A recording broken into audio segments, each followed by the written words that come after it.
Good afternoon. It is 1:32 p.m. on Wednesday, September 17th. I am calling to order a work session of the Portland City Council. We don't need to take roll in a work session, do we? Okay, so we are going to jump in, and I believe we have Mr. Jordan kicking us off, but before we jump into the agenda, colleagues, I just want to flag that this is the first of two meetings about our legislative agenda that we will be having in a work session format so that we can talk through some of our priorities and what we need and expect as we work with the rest of city government and our Office of Government Relations to move forward the city's agenda at the federal level with our local partners and in Salem. We'll have the first meeting today to start to talk about how we set our agenda, what we expect from each other, what we expect from our OGR team and from the other parts of our city government, and to look at some things that our bureaus, our colleagues, previous councils have put on the city's agenda. Our OGR team will then take that and do a fair amount of work over the next few months.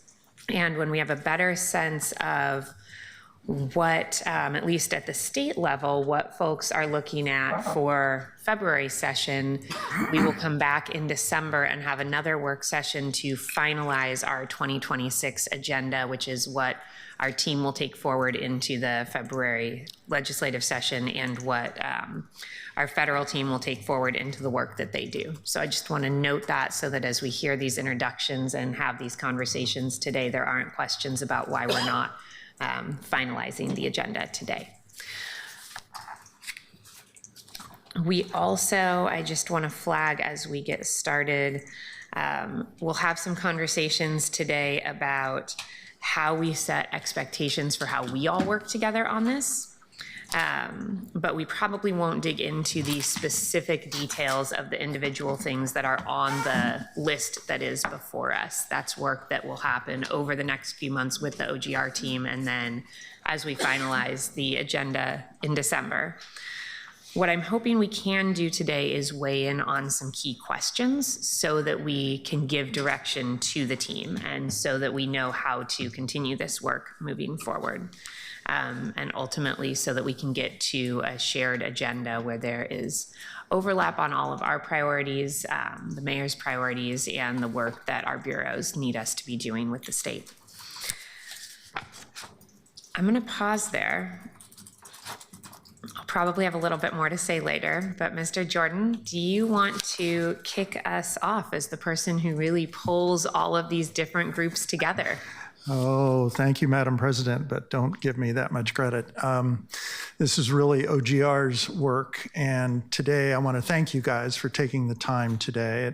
It's work, and it's good work, and today is really about us hearing your thoughts about where the city should be vis-a-vis the state legislature, at least today. But every conversation we have, including this one, is had in a context, right? Both in time and in space. In time, in the sense that we're facing a short session. Short sessions are very challenging things to get anything big done in. There is like a deadline a week. You've got to get out of a committee. You've got to get out of the first house, back out of a second committee, and through the second house. And you have to do that about once a week. To be successful. And so it is a challenging thing in sense of time, and you should keep those things in mind as we think about what we're doing. The other thing about legislative sessions is that they come in series. They're not isolated experiences with the state. We had one in 25. We're going to have one this winter. We'll have another one in 27.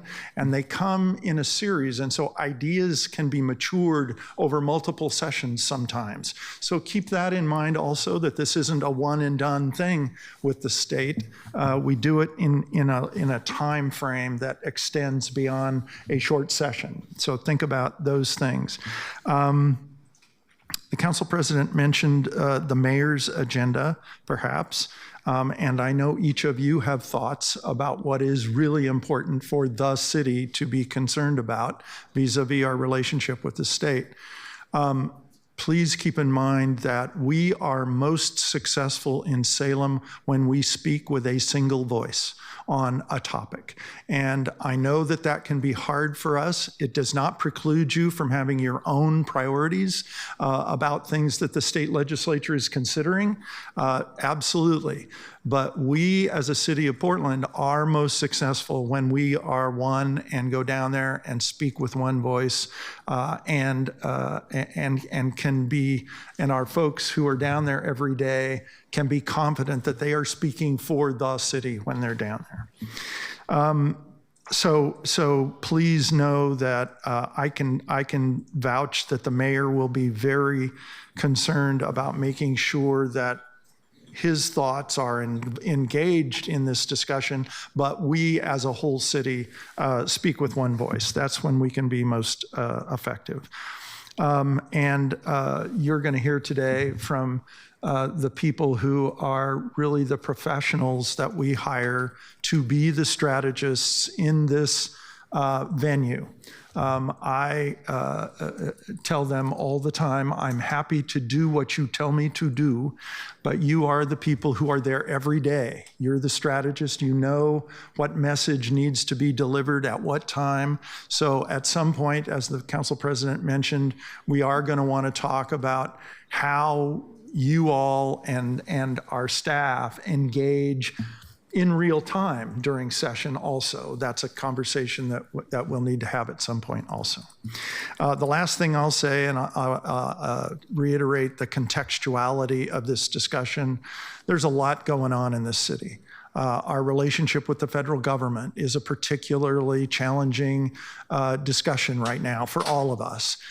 So that and other things going on in the city provide this broader context for this conversation. It is about our relationship with the state government during a session, but everything we do happens in a context. And you know that the state legislature also needs to consider the state's relationship with the federal government.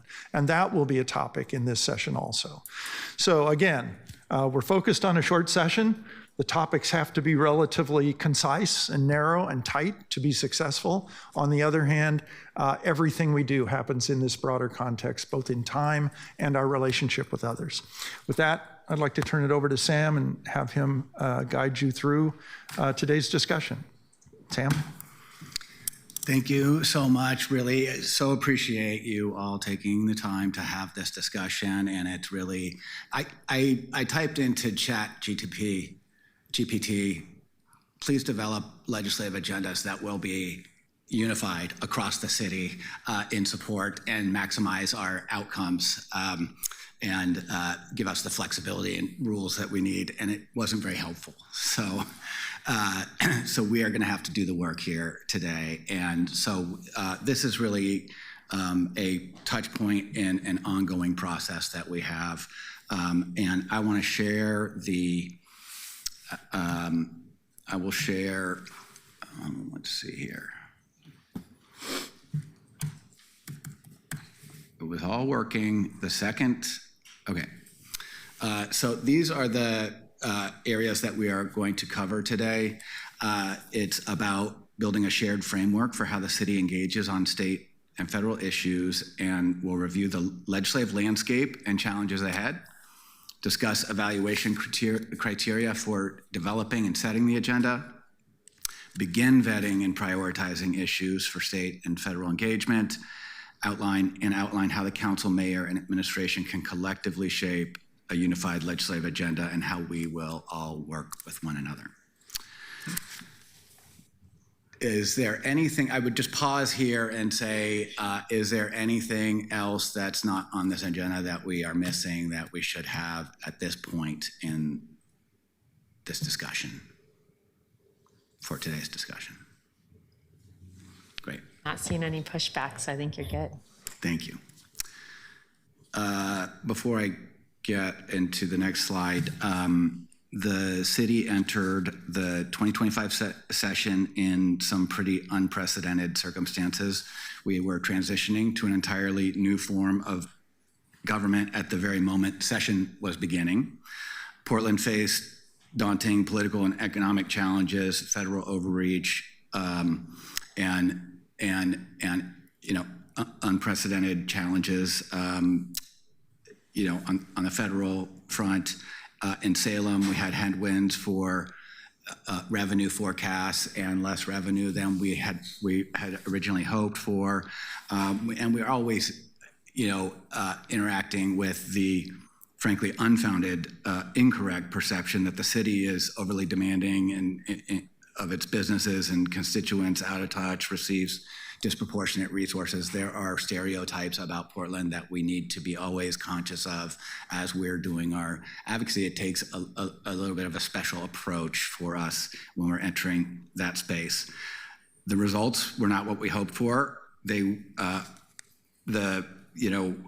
session fell far short on issues that were of very high importance to this council around rent assistance, around housing supports, obviously transportation, and more. Despite this, we did see progress. We showed the legislature that we are collaborative and unified and a strong ally, and we really showed a strong level of support as a unified body, and it made a big difference when those decisions were getting made at the end of the session. And so on that, I want to just reflect and say thank you to this council and to our mayor and to our administration for really doing that internal work to get on the same page to the extent we could before going and interacting in that space and advocacy. And it really helped empower and show, hey, Portland is getting things done and they are unifying when they need to bring a message and when issues are urgent.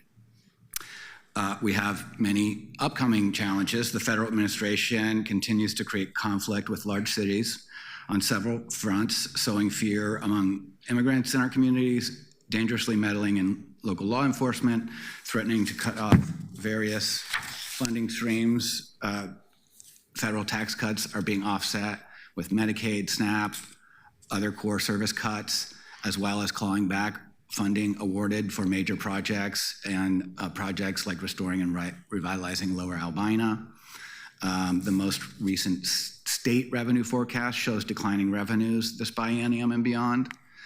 State legislators will be focused on balancing budgets and limited to introducing only 2 bills each. And so those cuts that are coming are going to be, a very large focus for the legislature. And I think that's very important to keep in mind as we're thinking about issues and what our strategies are around those. Non-revenue solutions such as cutting shared revenues, cost shifting to local governments, preemptions on local authority, and unfunded mandates might gain traction. Those that we may see momentum going the wrong direction, which is, hey, these things can't be, these problems can't be covered by the state. We're going to shift that burden to local jurisdictions. The federal overreach is expected to persist, with appointees becoming more effective over time. They've been in place longer and longer, and they're getting better at accomplishing what they set out to achieve. So today we're looking for your guidance on how to collectively evaluate the issues, which federal and state priorities to advance, which should be under consideration and vetted, and how the city can work together for the greatest impact. So I'm going to move us into, and I wanted to give you a quick overview of the process that we are underway. And as I said, we have a continual process really of working with you regularly. But at this point, this is the process for us getting to a short session agenda and beyond.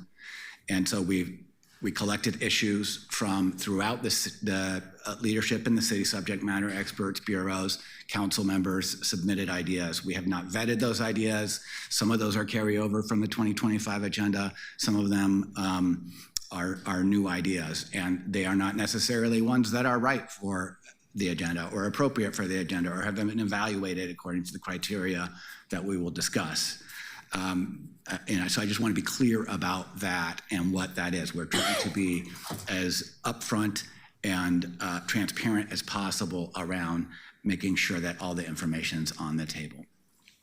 Am I hearing you correctly that this list is everything you've been given so far? Yes. Not vetted, not necessarily what will be the agenda, and also not necessarily inclusive, because as we talk today, there may be other things that surface. Absolutely, and we're hoping that you do take time to surface all of those ideas. Then during the, so today we're going to have our discussion, and then we will work with you over the coming months individually. We'll have briefing at times that we'll continue to have be available for answering questions among staff and council members. And we will then have another work session in December where we hope to bring forward an agenda that really reflects the collective priorities of the municipal government of Portland.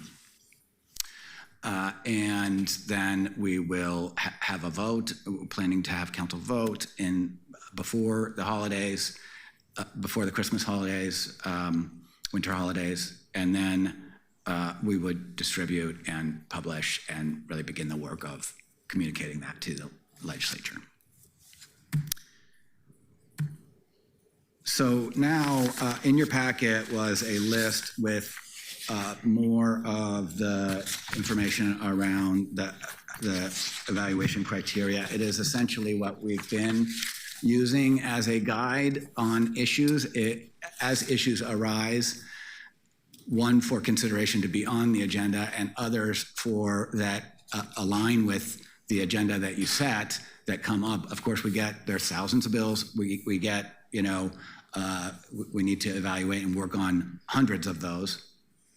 So we find it's very helpful when we have a framework for evaluating those criteria and want to really get your input and engagement around what those criteria should be. So we've set forward some questions here. We would like to set clear expectations across bureaus, council, and the mayor's office, establish a common language to develop and assess issues, refine strategies to maximize outcomes and service delivery for Portlanders. And while inherently subjective, all of these criteria are inherently subjective, and that is, part of the challenge that we have. We have also been working under the premise that issues need to meet some level of each of these criteria. So with that, I see there's a question from Councilor Clark. There is, and I was going to ask as soon as you went through the criteria, if you would mind if we paused to see if there were any questions about the criteria. Is now a good time, or? I can walk through the criteria. You have the one pager. I can do a quick walkthrough of that if that's helpful. No, if you were going to move through, then let's just pause for a minute. And Councilor Clark, did you have a question about this? Well, if we're not going to walk through them, I don't really have a question. I had a couple comments about them. Get those out there. Okay, great. Thank you. Back to what City Administrator Jordan mentioned. I had just a bullet, I thought, and maybe this fits inside of one of your criteria, but oftentimes issues take multiple sessions to succeed. And also the legislature is not necessarily just about getting laws passed. It's about raising issues and having discussions and having a public discussion about issues that don't necessarily end up in a change in law. So I just wondered where that fits in your criteria, or if it does. It really, there's an opportunity for us to raise issues and to educate about a problem, whether it's Portland, statewide, or whatever it is. That's my first comment. Secondly, maybe because of where I come from, I'm used to working in partnership, regional partnerships, local partnerships, and I don't see that anywhere. And maybe that fits somewhere into your criteria, but it seems to me more and more important that we have a shared agenda with our regional partners. that we can agree with our regional partners on what's important for Portland and our region. So just those two things, I just wondered if you think they fit in here somewhere or if they should be a different evaluation criteria. I would tell you where I see those in here, and I welcome the conversation, but I would really put those around the political viability. And so then these criteria are, among other uses, a tool to help determine is something legislative agenda ready. And things can be, in various stages along these criteria, but in the effort to get something politically viable for the legislative agenda, we would ask questions. What are the coalitions? What are the partnerships? What level of agreement are we going to the legislature with to say, hey, look at all of the communities, organizations, people that are behind this effort. And so building and collecting and getting that sort of political will as far along as possible is always something we're in favor of. And the sessions can be used as a opportunity to educate and build some of that political viability. That is a strategy for getting something, to the point where it's ready to get passed. So there's a little bit of a nuance there between what work needs to happen and how might the legislative process be part of getting an issue ready to be politically viable. Well, I appreciate that, but I wouldn't want political viability to stand in our way of raising an issue. Because, as you said, it may be viable in another year, 2 years, but I wouldn't want our decision to hinge on that necessarily. I don't want to be tilting at windmills, but I do think there are issues that take time, and it won't be viable in this short session. It may not be viable in the next session, but we should continue to pound on it. Thank you. I would just add, I think that where some things may fit into a short session agenda, where some things may be getting prepared for a longer agenda, longer session, that cycle of continual development is, I think, an important part of that, and I think does fit with kind of the way you're framing it. That it's not about not having the issues on the table. It's about where are they, kind of at what development stage. Well, Madam President, I would ask us to consider that we consider issues that are not necessarily politically viable in the short run, that may have regional significance and be important that the environment may be hostile to them, but that we continue to bring them up. Counselor, for what it's worth, I would suggest that when I look at a list of 8 values, if something hits most of them and we think in the long run it could hit the other, but it might take some time to get there, that we certainly shouldn't preclude that from being on our agenda. I'm not sure how our colleagues feel about that. I'm seeing some nods, but I think that we could absolutely get to where you're pointing to without needing to change the criteria, but instead just recognizing that not everything is a slam dunk on all of them, right? We might have something that isn't quite complete yet, but that meets all of the other criteria, and we know it'll be complete and ready by the end of a long session, for example. I think there's other places where we could look at that. Same with city's ability to impact. It may be that us on our own wouldn't have an impact, but that us not being in the room would have an impact, so we need to be there. I want to encourage those conversations about what are those issues, and let's put them, really want to hear about those issues today, and then we start working with you to determine where do those go. And so that's part of this process that will be taking place up into December and beyond. You, Councillor Canal. Thank you, Madam President, and thank you, Director Chase, for you and your team's work on all this. I first agree with both of the points that Councillor Clark made, and I have a suggestion related to that. So I really like when I see these 8 headers, and I think on, I have a couple comments on the one pager that has some more definitions. I think the regional alignment is really important, and I think there's been increased efforts already by our administration to do that, and I think that's really, really good. So I think it makes sense to kind of find a place to incorporate that maybe a little more explicitly. As it relates to political viability, I think the way you described it, Director Chase, really aligns with the second and third of those 3 sentences that describe it: potential roadmap for success and will not hurt our ability to advocate on other priority issues.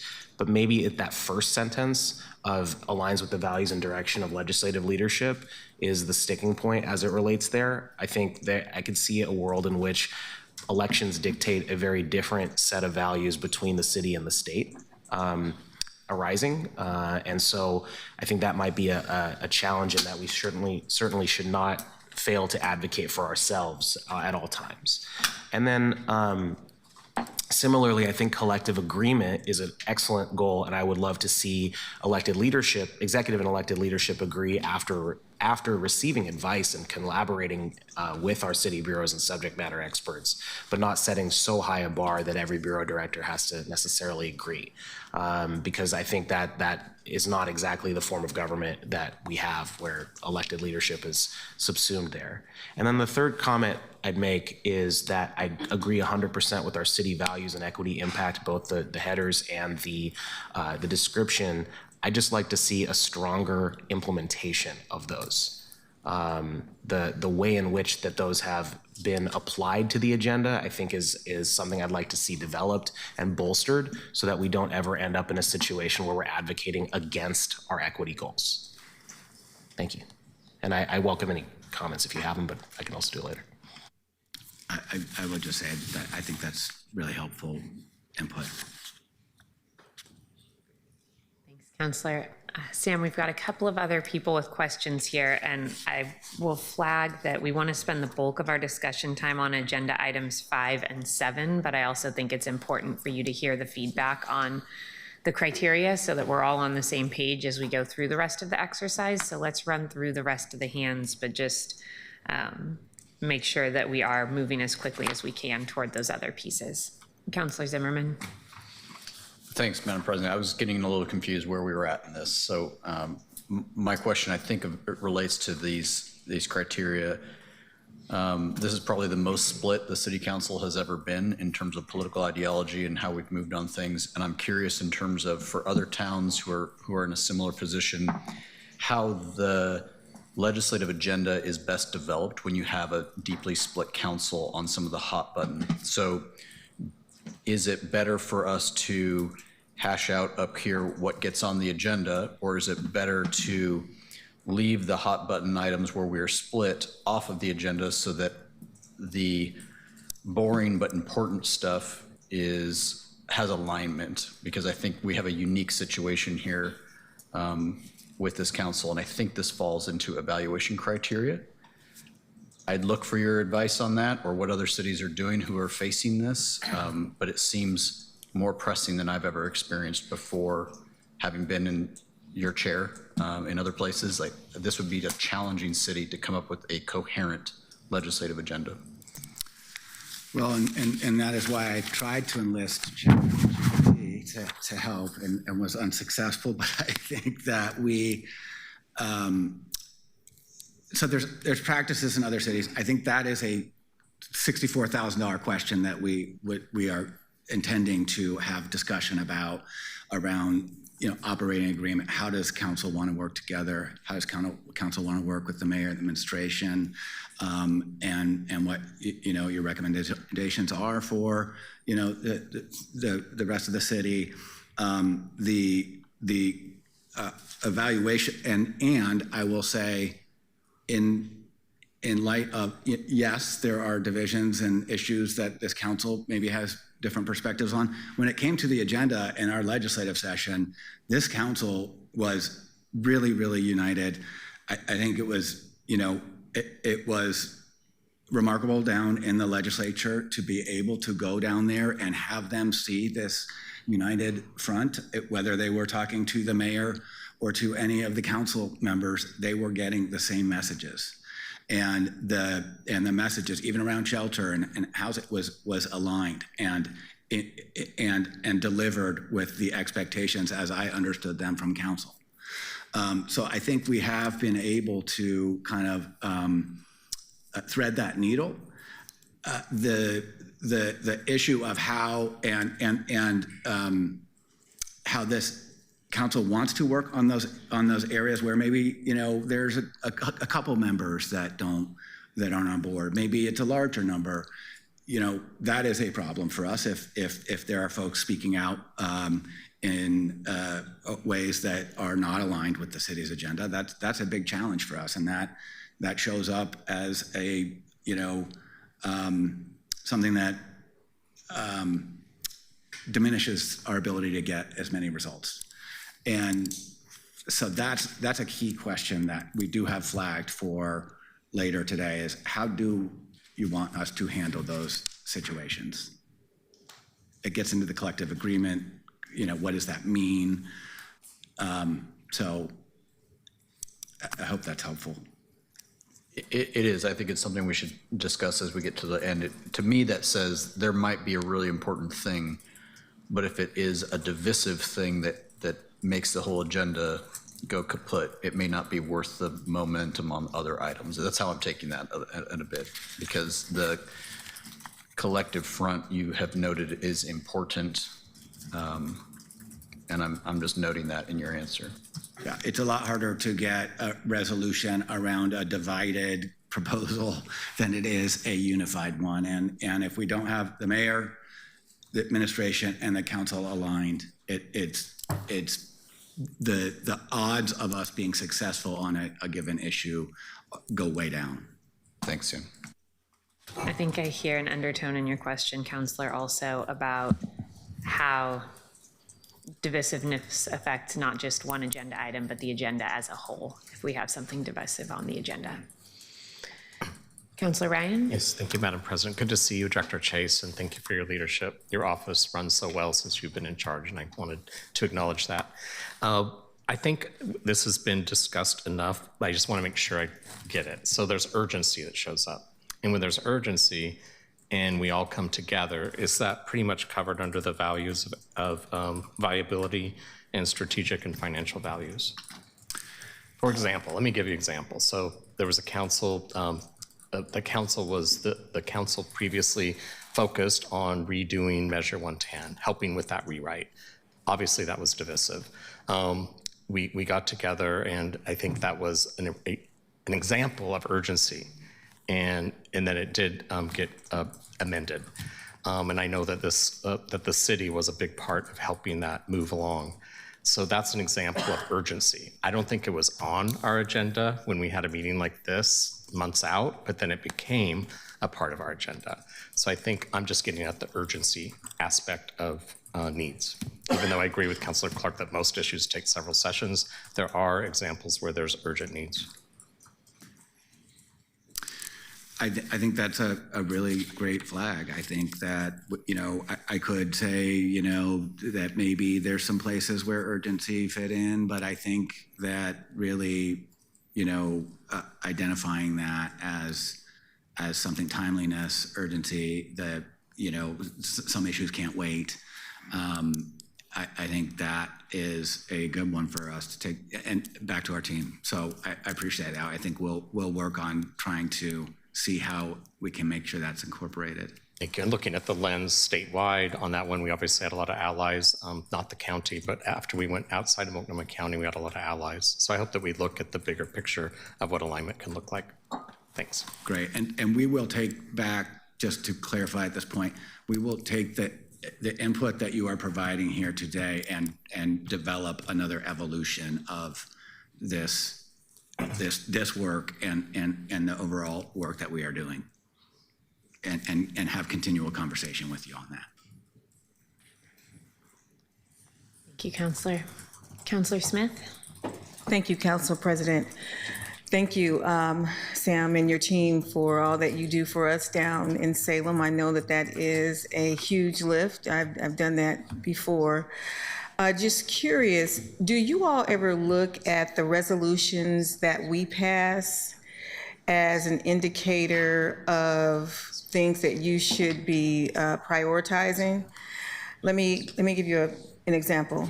Like there are two pieces of language that I got passed in the committee and the big city council, SIP, the Sidewalk Improvement and Paving Program, and the second one was the Summer Works and Apprenticeship. And so I'm saying, do you ever look at those, because those give you tacit approval? One went, I think they both went 11-1.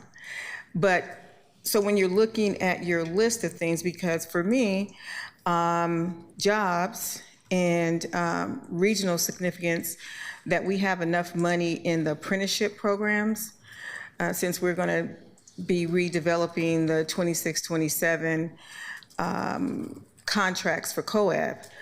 I still see opportunities for us to triangulate. Like, for example, if there are monies from the federal government that go to the state for transportation, and if we go after those smaller grants that come through the state and or through the legislature, that we can divert general fund money towards, say, debt service, because I still have a $200 million request in for SIP on the financial side. And so if there's ways that we can divert money that's already being used for something else and get a grant so that we could use that freed up money to pay for debt service. Appropriations, apprenticeships and summer jobs. We just went on a tour yesterday with IBR, the Interstate Bridge. Greg Johnson said that there's going to be 22,000 jobs, and that we don't have those jobs and those people ready to go right now. And that bridge is going to cost a whole lot more if we have to go and get workers in other states. So I guess if I was doing this too, I would look at the things that council passed that got approval. Are there ways that we can help fund this on the state and the federal levels if there are unfunded mandates? So the short answer, yes, we do look at those materials and resolutions and information. There is a lot of it, and we don't always, we sometimes learn about things later on, or maybe don't, hear about stuff. I sort of don't know what we don't hear.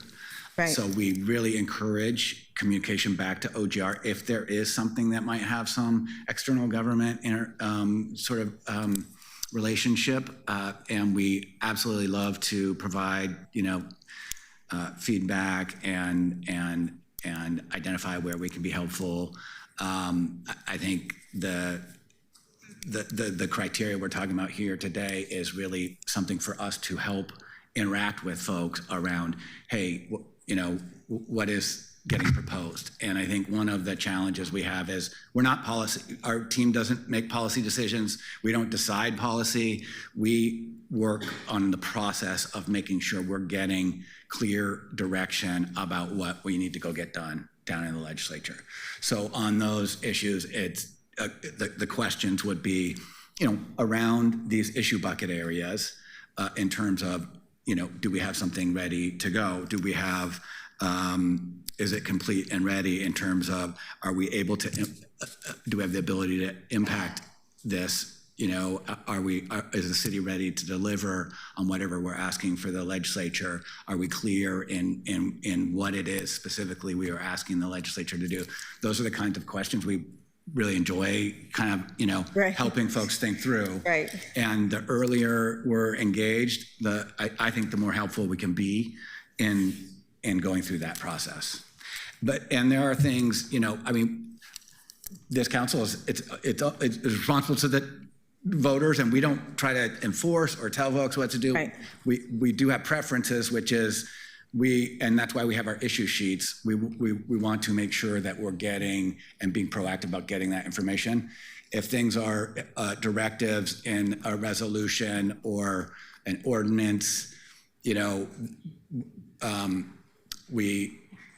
love to hear about that, but we prefer that it really starts with a conversation with OGR before it's, gets to that point that we have a touch point. And I'll wrap this up, but what I was talking about, things that have already passed, like SIP, the non-revenue piece is passed. The summer jobs and apprenticeships passed, 11-1.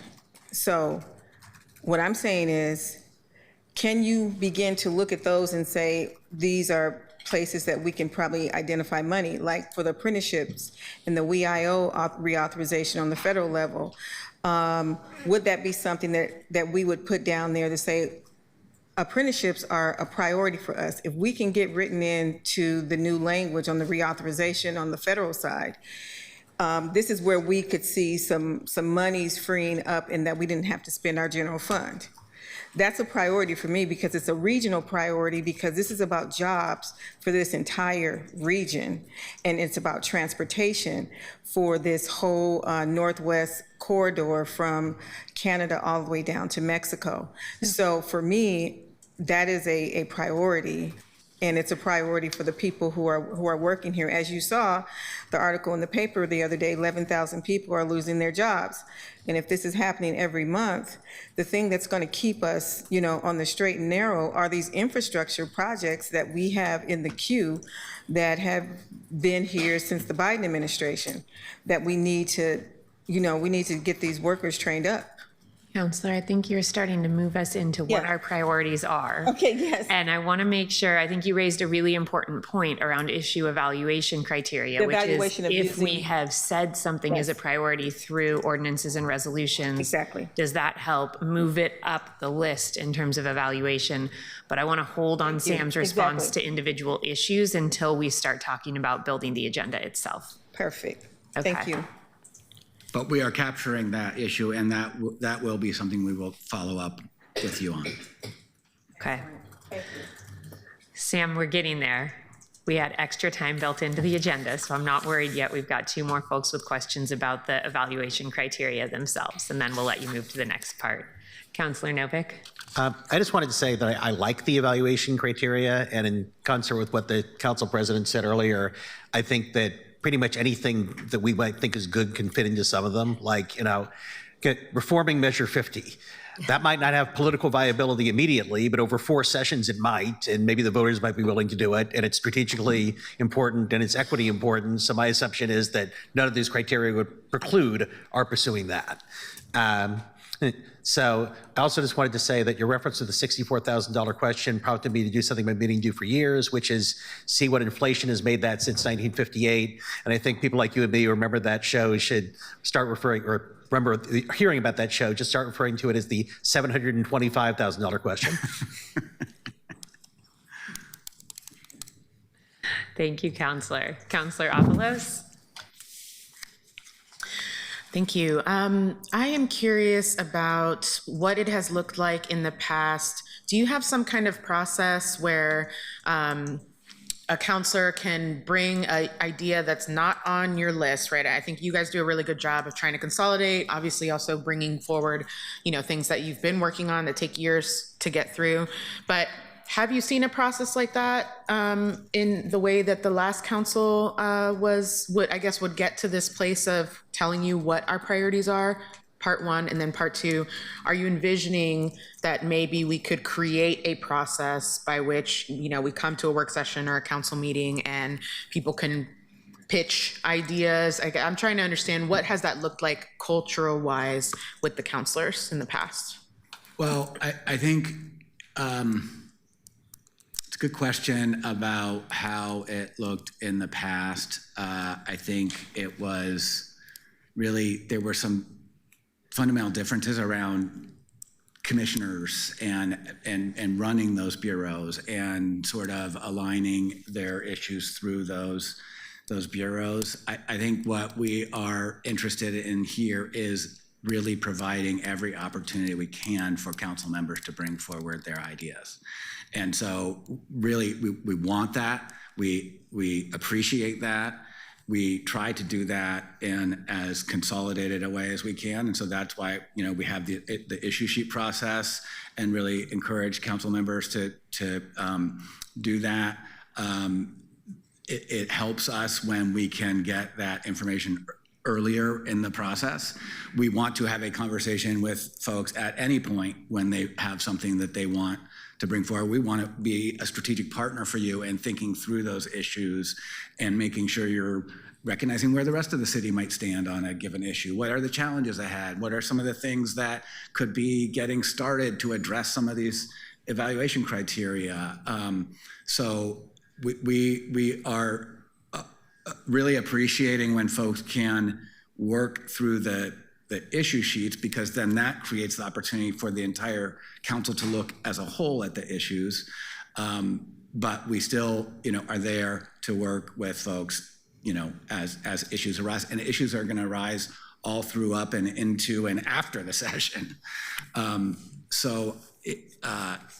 really have an open door for that, but we want to have this deliberative process of really vetting these issues. And so as you are all submitting issues, we want to have subject matter experts in the administration look at those and think about what are all of the ways to have this be, does this align with the city's overarching, values, evaluating it based on some of these criteria and sharing that back. The criteria doesn't determine whether something gets on the agenda or not. The leadership and the decision makers determine that. This is just a tool to help you kind of identify where some of those gaps may be. Thank you. Yeah, I was just trying to understand, how it had worked in the past. And the closest thing I have to go off of is how we got through the budget process this year. Obviously not a perfect process, and there's a lot that we need to tweak about how to make that more effective. But us being able to have a frame to start off of and then bring forward amendments and discuss it. I guess I'm just trying to see what y'all's vision was, considering you've got, triple the size of a council, to have that kind of discussion in a way that I guess I feel could be similar to how we did the budget. So I was just trying to get a temperature check of what it looked like in the past, because I just wasn't following it closely enough back in the day to know how they were negotiating and bringing up the ideas. Again, just curious, and we'll keep talking about that, about what your ideas are for how to do it in this new form, with the other layer, I think, of having the mayor and the councilors having very different roles than they did in the past. So I think they worked together because it was very, they were all kind of on the same page, like per charter, I guess. So yeah, another flag that I'm sure we'll keep talking about. Yeah, and we want council to feel largely as if they see themselves in this agenda. The issue sheet process we also used that with the previous council, and it's really our opportunity, and we've tweaked it and adjusted it, but and this criteria this is something that we've, as OGR, brought forward more recently, but the process that we would hope to get to, I would say, would be different from the budget in this last one, which is that we would like to get to a place where you all see yourselves in it, and the city as a whole all sees itself in it, and that we are coming to you in December with hopefully by the time you're voting, with a package that you are supportive of, and that really does encapture that collective interest and unified voice, or whatever. We're going to talk about how to work through some of that stuff a little later in the agenda. So we'll continue this conversation. Counselor, I think this is the start of that process. We do need, to Sam's point, to get to something that has more unanimity and support than pieces of the budget did. You'll see that on the agenda today, we're talking about what everybody thinks priorities should be. And today is really our opportunity to give direction to Sam and his team about the types of things we might want to see on the agenda. Sam can then take that and the issue evaluation criteria plus the nuances to the criteria that we've discussed right now, and think about what you're hearing, Sam, from Bureau directors needs are, what you're hearing from council priorities need to be, what we hear from the mayor, who I hope will be a part of our conversation today, what his priorities are, to bring us something that we can then make those changes to in December, right? That is the process that we have laid out so that we can try to get everybody's ideas in here. Yeah, thank you. I, more than anything, was just wanting to hear what it was like in the past so I could have something to compare to. And as I think about what this new process could look like. So yeah, I appreciate that context. Thanks.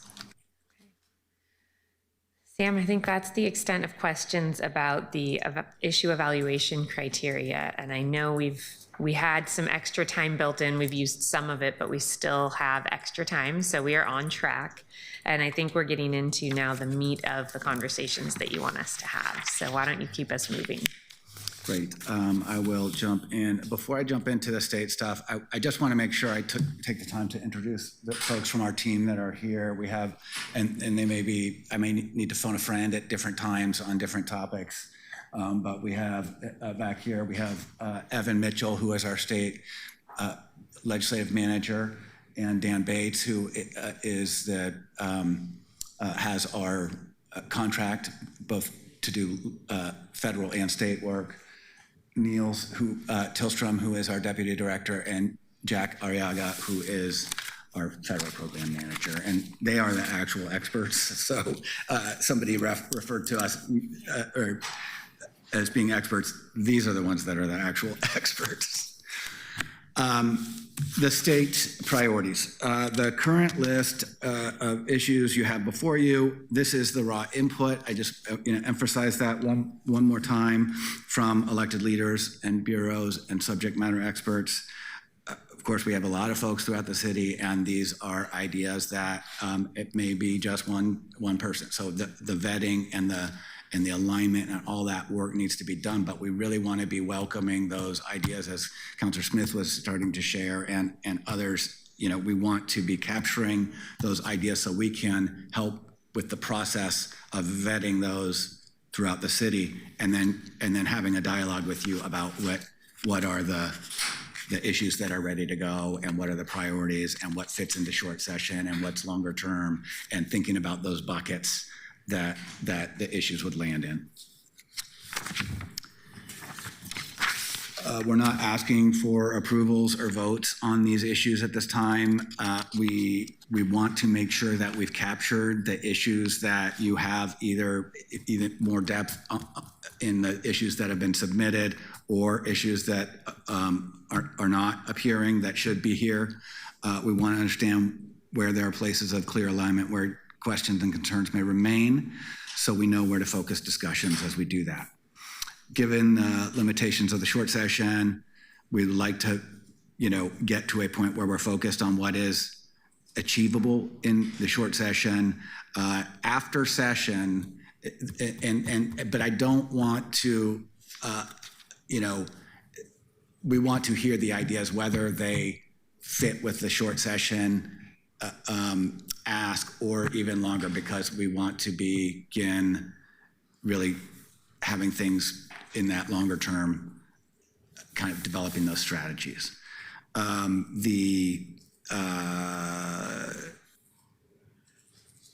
think that's good for now. I think I'll just turn it over and we'll just jump right into the questions. Okay, so colleagues, we've got about 50 minutes set aside to talk about our state agenda. And Sam has put a couple of questions up here. I'd like to do this in a little bit of just a normal discussion style. I think later in the presentation, I'll ask us to go around and each provide our input on some things. But for now, let's just let folks jump in as you have something to share, thinking about what issues should be at the top of the agenda, what issues generally should be on the agenda, I guess, is the first question, and maybe we can take those together. If you have issues that you think should be on the agenda, and then note of those if there's one that you think is perhaps more important than the others or not. And then maybe we can come back around to our approach and how we align it with the city's goals if you have separate comments there. Councillor Dunphy, go ahead. Thank you. Sam, mine's more of a process question, I guess. If this council was, for example, unified around Councillor Novik's proposal to redo Measure 50, and that becomes the top issue on our agenda, does your team then go and talk to, for example, the Portland delegation, the Portland senators and representatives to try and find a person who's willing to sponsor that? Or do we just sort of put it out there and hope that it it finds a willing partner? How do we connect those dots between the work we're doing to find our priorities and actually getting a bill? So each item would have a different strategy. And so, sometimes you want to collaborate with different elected leaders that maybe have an interest in moving that forward. I think that the starting point is, what do you want to accomplish? And then our team will help communicate with you and throughout the city, here are the strategies that we think are going to be most effective on this, and keeping in mind these other strategies that we want to, have success with also, and how do these all match together? So, I think getting those issues on the table is that. With that issue, we would say, hey, let's start with a conversation about using the evaluation criteria, because that's the tool we have to go through those buckets and say, how politically viable is this? Well, it's X viable. Okay, what would make it more viable? What other things could happen to put it in a place where it can be as successful as possible? How is this related directly to city services? Well, it's about the funding that the city gets, so there's really quite a direct relationship. So those are the kinds of, getting the issue on the table and then doing the vetting with you and getting subject matter experts and others in the city to help you, our elected leaders, mayor, you, all in, feeling like there can be some alignment around what the approach is. And does that, I guess this probably is under political viability, but with short sessions, there are bill caps a member can introduce. Does that play a role? If by mid-January we haven't found a willing person to take our top priority and all the bills have been introduced, would we readjust our priorities, or would we continue to task your team to talk about reforming Measure 50, for example, even though we know there's not a vehicle, even though we know that there isn't a path in this session?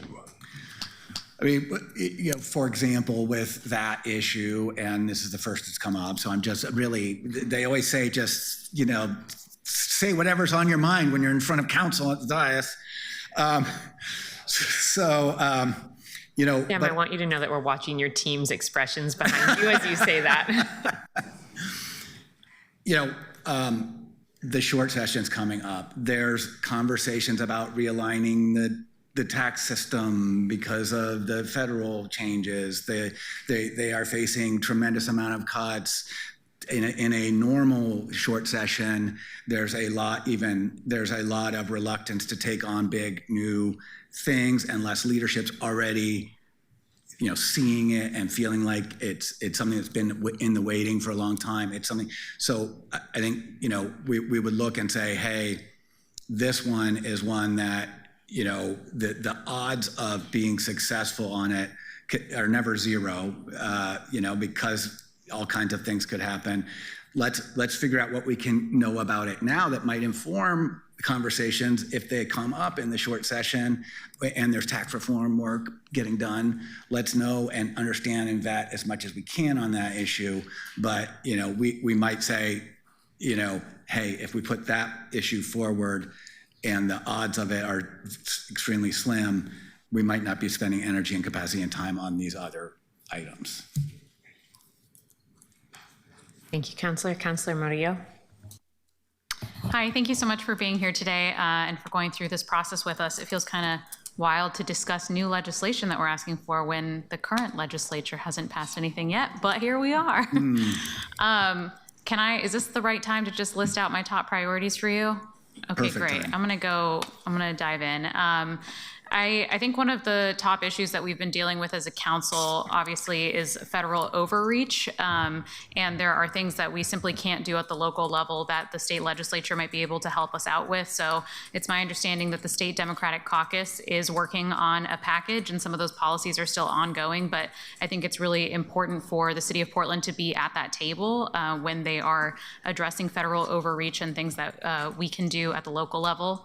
I know this is a top priority for councilors Canal, Avalos, and Smith, who've been working on a lot of things along with me on, regarding federal overreach and ICE specifically. So this is an issue that a big chunk of us really care deeply about, and I hope that we can bring that to the state level. I think that the federal overreach issues that we're seeing too, they impact everything from privacy to healthcare discrimination, states that are tracking people through their data and how that's impacted people who are seeking abortions, et cetera. So anything that we can do to prevent some of that are policies that I'm going to be focused on. During the last legislative session, I was also really concerned about the fact that we didn't have a strong push for any housing or rental assistance in the ways that our community desperately needs. Clearly, we are seeing a lot of people who are facing evictions, who are going on the streets, and we're creating a revolving door where we're expanding shelter but not housing. And I really want to see our legislature help us fund some of that rental assistance. I know that Councillor Green has also submitted a number of proposals for discussion that are going to support housing development, the revolving loan funds, upzoning, those types of things. And I think that that's going to be really critical to expand our housing. So those are my top three. And then I have kind of a more random one that I think is really important as co-chair of the Climate Committee. Mark Gamba pushed forward the Oregon Transmission Authority, House Bill 3628, which will help investigate and help us put together a plan to expand electrification in the state. And that has been an issue that has come up repeatedly. And so I think that we need a focus on that as well as far as infrastructure for the next few decades. So hope you got all that down, but I think we submitted it and I will send it to you if you don't. We appreciate the submittal, and we're capturing, everything that's getting communicated here. Wonderful. Thank you so much. Thank you. Thanks, Counselor. Counselor Koyama Lane. Thank you, Council President. My office has also submitted, but thank you so much for this reference chart of these different state issues.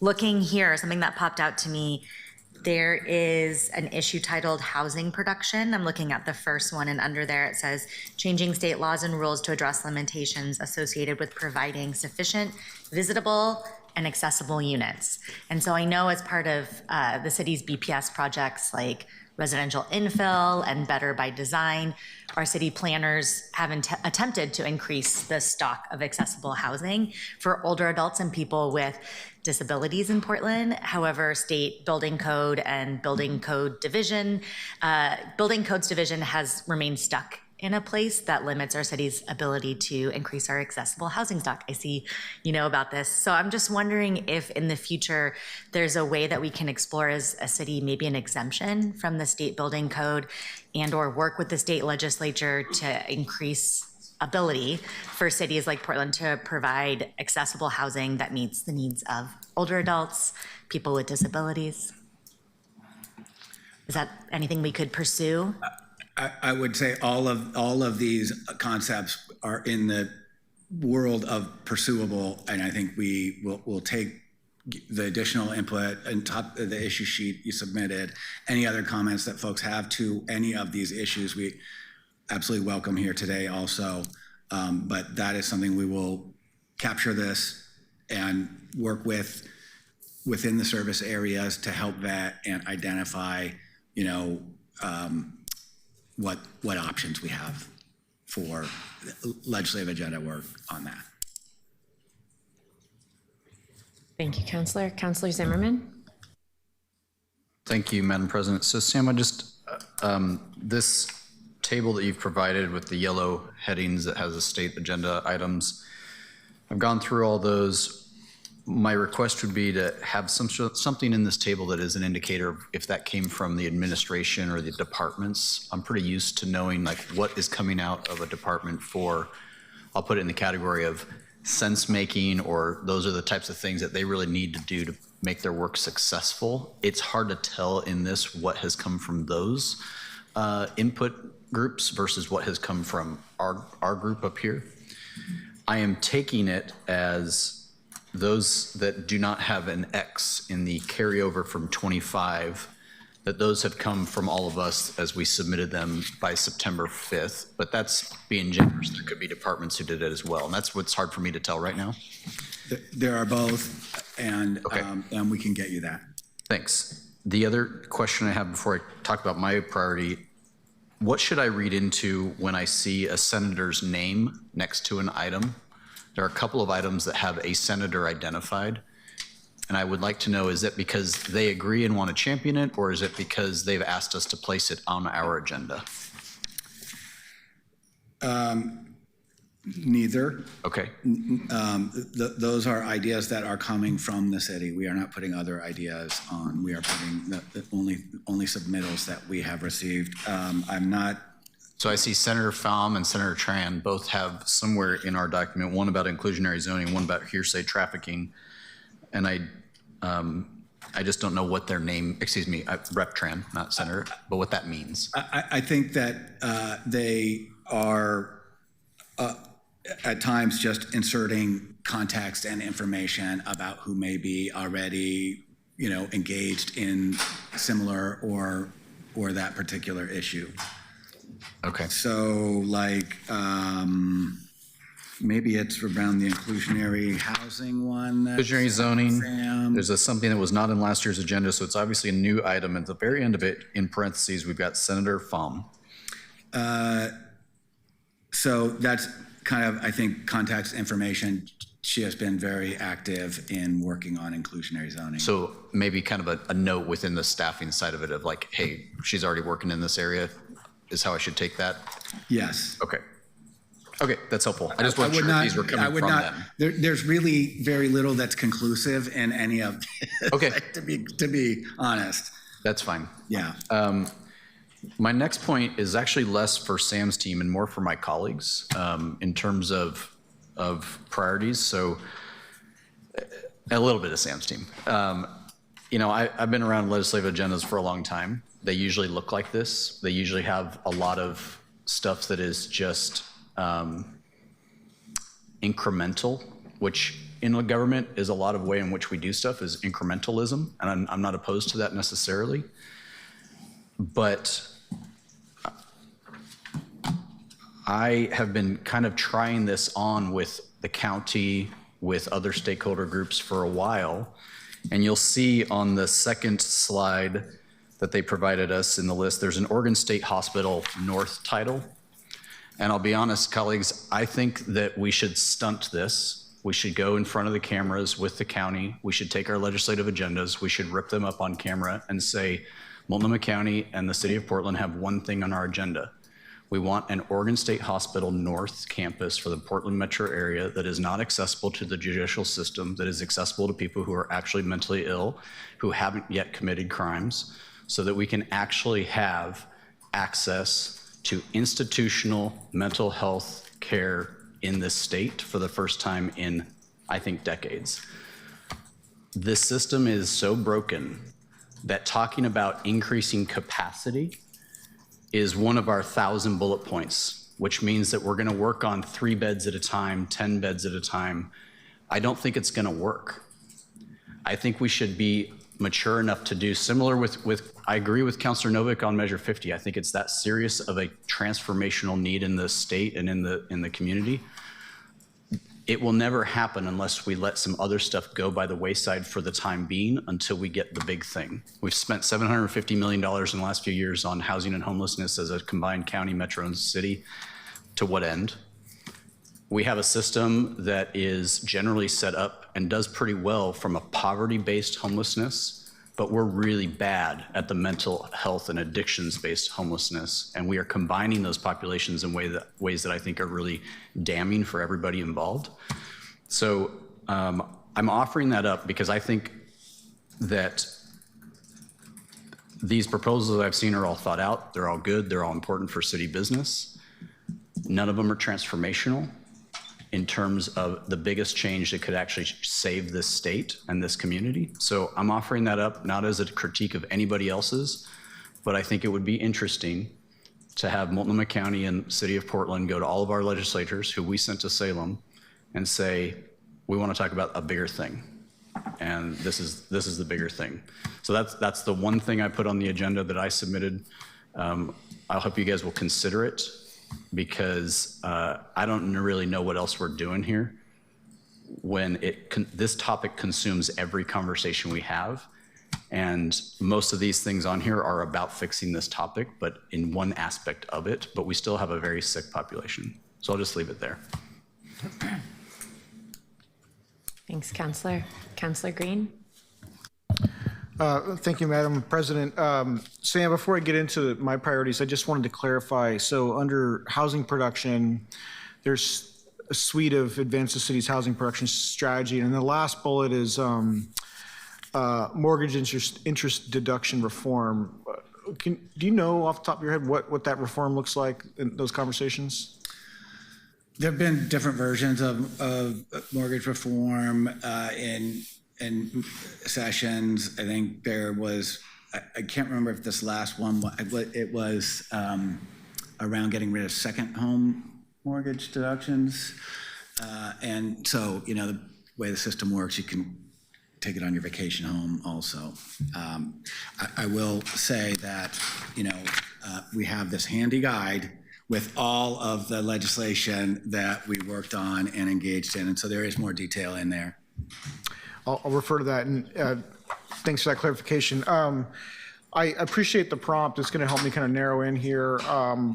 I've got 3 categories, colleagues, categorical priorities for me, and they're not in any particular order of importance, but I start with, in a broad bucket, respond to federal overreach. I agree with my colleagues that mentioned it earlier. I think one of our most pressing concerns we have is to make sure that we're not just being passive in the face of Trumpism, and that we're actually sort of saying, no, we think that our local government or state government should go in this direction and stand up. So I see a number of efforts on this spreadsheet that I would support.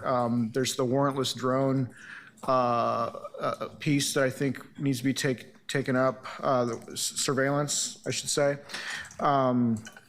I also think that we should support a legislative agenda that has a tough conversation about revenue.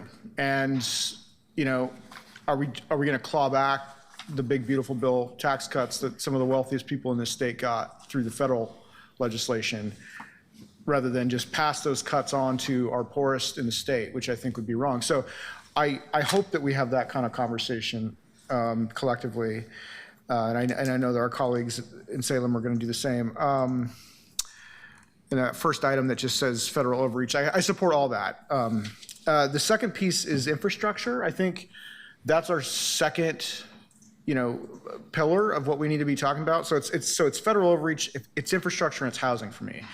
And there's an item on here, statewide utility rate assistance. I think that's important, but I think the rates go up because we've had inflation cost construction in our capital projects. And so what I would like us to pursue potentially as part of that conversation would be creating some language that says when we get grants for those kind of projects, that we can use them to sort of buy down the balance sheet costs of previous projects. Like I think about Bull Run, I think about the Big Pipe years ago. Like many municipalities around the state of Oregon are facing utility rate increases because it's gotten so expensive to build. And so if we were able to sort of write that down through state assistance, then we could have a leveling off organically of our rate increases. And so I think that might be better than just sort of dealing with it on the back end, just as an idea.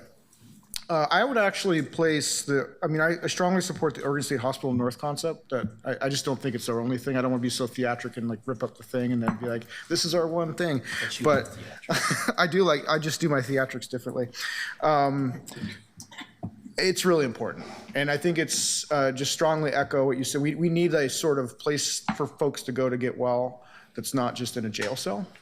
And it's infrastructure to me. Like that capacity is infrastructure in my view, and we should be lobbying for that.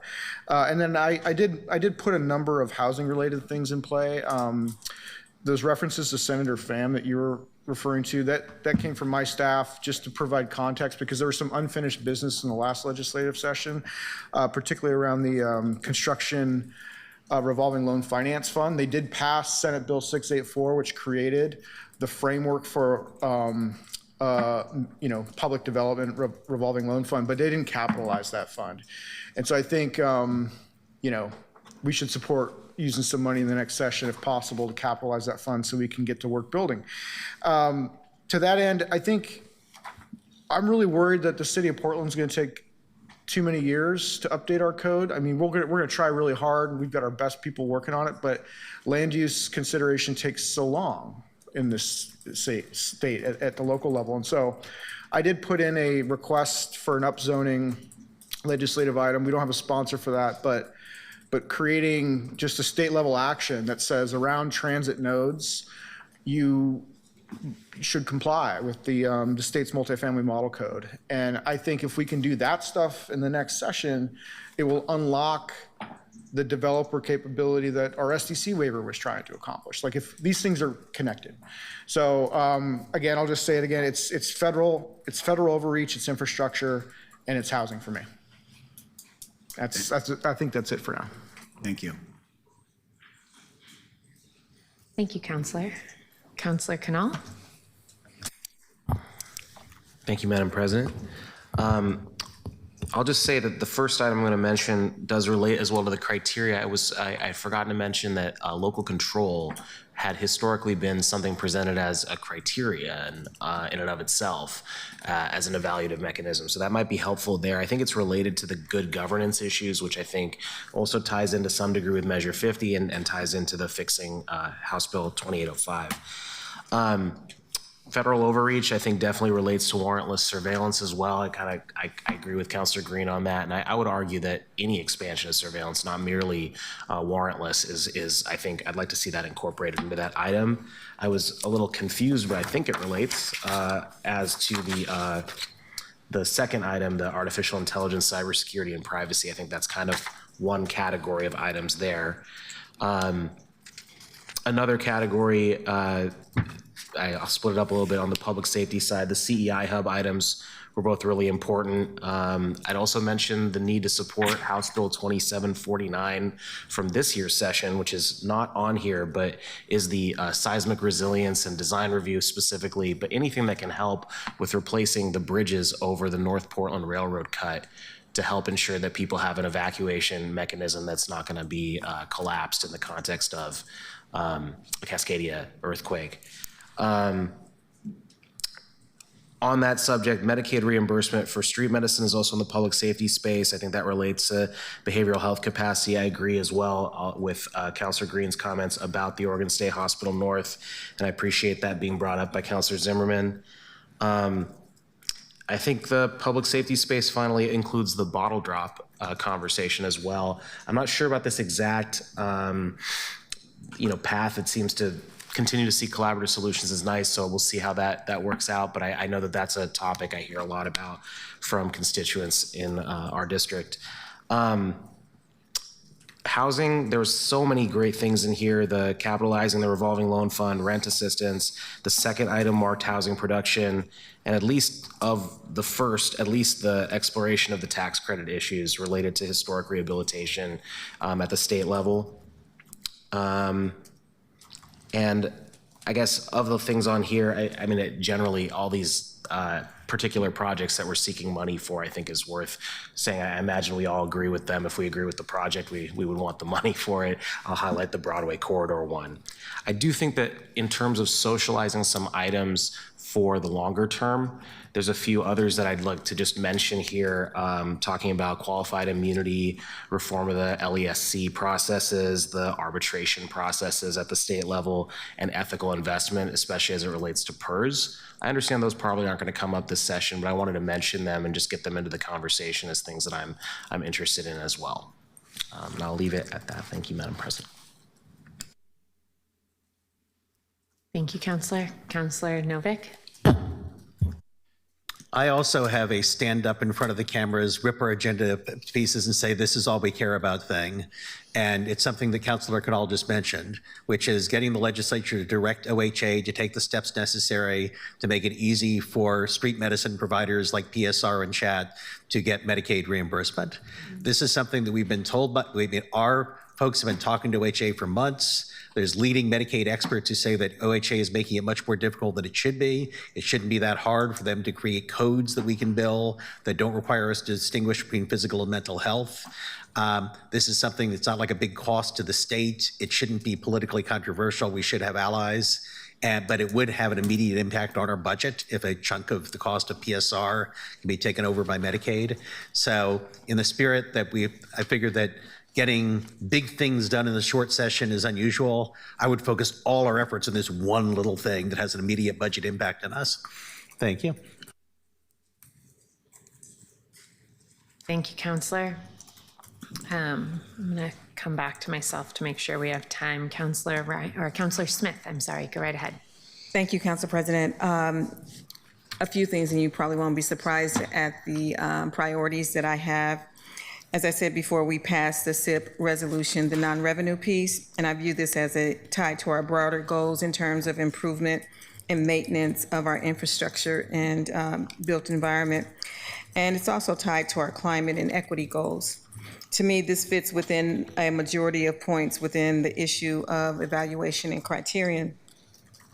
During the budget process, we approved funds for summer works to support our broader workforce development goals. And when we look at large infrastructure projects like Rose Quarter and IBR that yield high-paying jobs that we don't currently have in the labor force, I think that's so critical and important.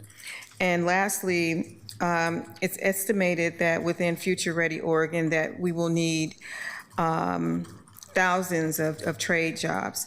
And as you know, Future Ready was built on $200 million of ARPA money. It is now going away. And so as much as we can support other organizations like Work Systems, who's going to be asking for $20 million for Future Ready Oregon, that would be helpful to us to be able to see them do the work that they've been doing over the last 4 years to creating a workforce that we immediately need to make sure that these projects don't go out and get workers in other places. So I think that is my agenda for the state level. And on the federal level, I think there are opportunities to make sure that we also look at those same issues to see ways in which we can, in the reauthorization of the WIO Act, talk to Congresswoman Bonamici to see how we can be written in. I know it is tough times for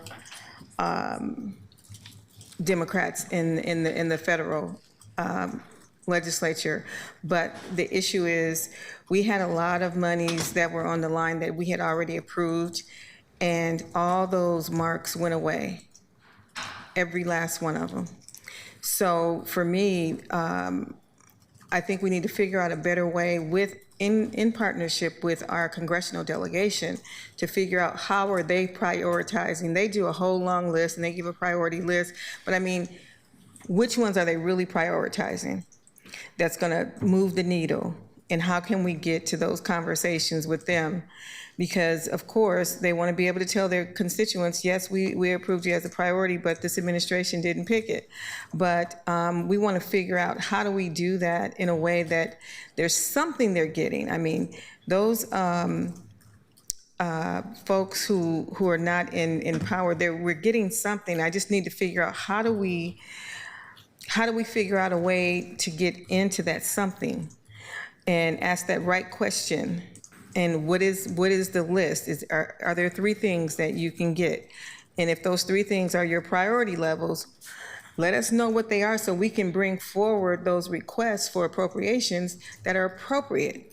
I mean, I know we bring everything under the sun, and those are not likely to get funded. I think we're still approaching earmarks as if we're in the Obama and Biden administration.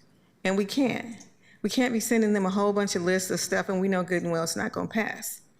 We need to get 3 good things that are on our list and that we're telling the entire delegation that these are our 3 things, and not send a whole bunch of stuff. And it's like, whatever, you know. I used to do appropriations, so it's like, okay, really?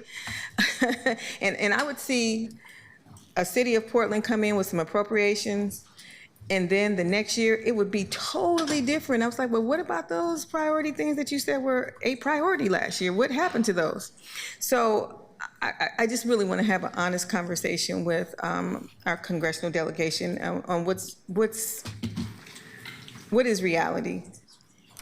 So, thank you so much. Thank you, and we'll capture some of that in the federal conversation that we'll be having. But you sound a bit like an OGR staffer, so. Sometimes I wish I could have a job over there. Now, Counselor, don't go defecting. We need you up here. Thank you for those thoughts. Counselor Ryan? Thank you, Madam President. First, I want to say I'm agreeing with much of what I've heard from my colleagues. I'll add and won't repeat what I've heard. I will just make a underscore on what Councilor Zimmerman said about the needs for mental health services. I think some of you might know Damisch Hospital closed in 1996. That was about 30 years ago, with the promise that the counties would provide those types of services. Here we are. And so I couldn't imagine that the county wouldn't be behind this, since they've had challenges implementing any sort of vision and practices that could be satisfying 30 years later. So I do think this is a big urgent need. It's embarrassing that the state of Oregon tends to always trend last in mental health and behavioral health services. On that note, as a child of this state, I was always really thrilled that we had the first bottle bill in the country. It was in the early 70s. And I have a lot of historic pride. I think everyone around my age does, I think, comes to that. But guess what? It's a lot different today. We have different systems for recycling and such. I know we have the bottle bill on here, but I wanted to go a little bit deeper with that, because there are clear issues that we're seeing, whether you just stroll a little bit to the west and you see the Plaid Pantry near the newly renovated Portland Art Museum, where sadly you see the system. It's a pretty sophisticated drug system. It's not really that under the market. It's kind of, you can see it with your broad eyes.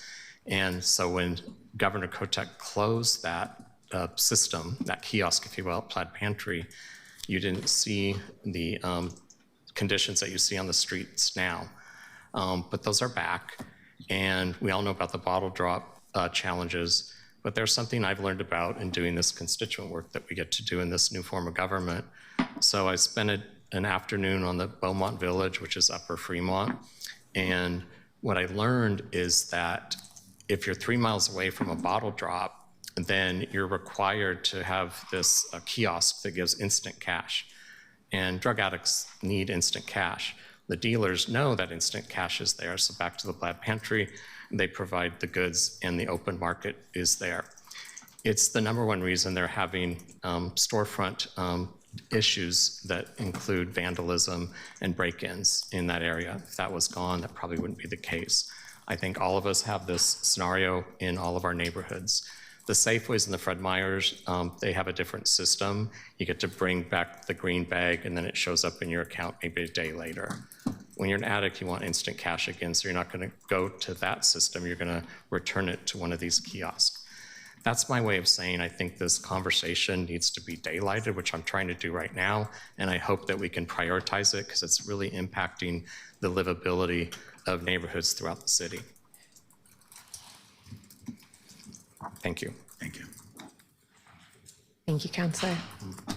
Counselor Clark? Thank you, Madam President. I don't usually talk about my past history, but I am going to today in regards to the legislative session and the situation that the state is going to find itself in, and we're going to find ourselves in, with an extremely difficult budget. A lot of these things that we're talking about require money. You know, in the early 1980s, 40,000 people left the state. We were in a terrible, what I would call a depression. People were leaving.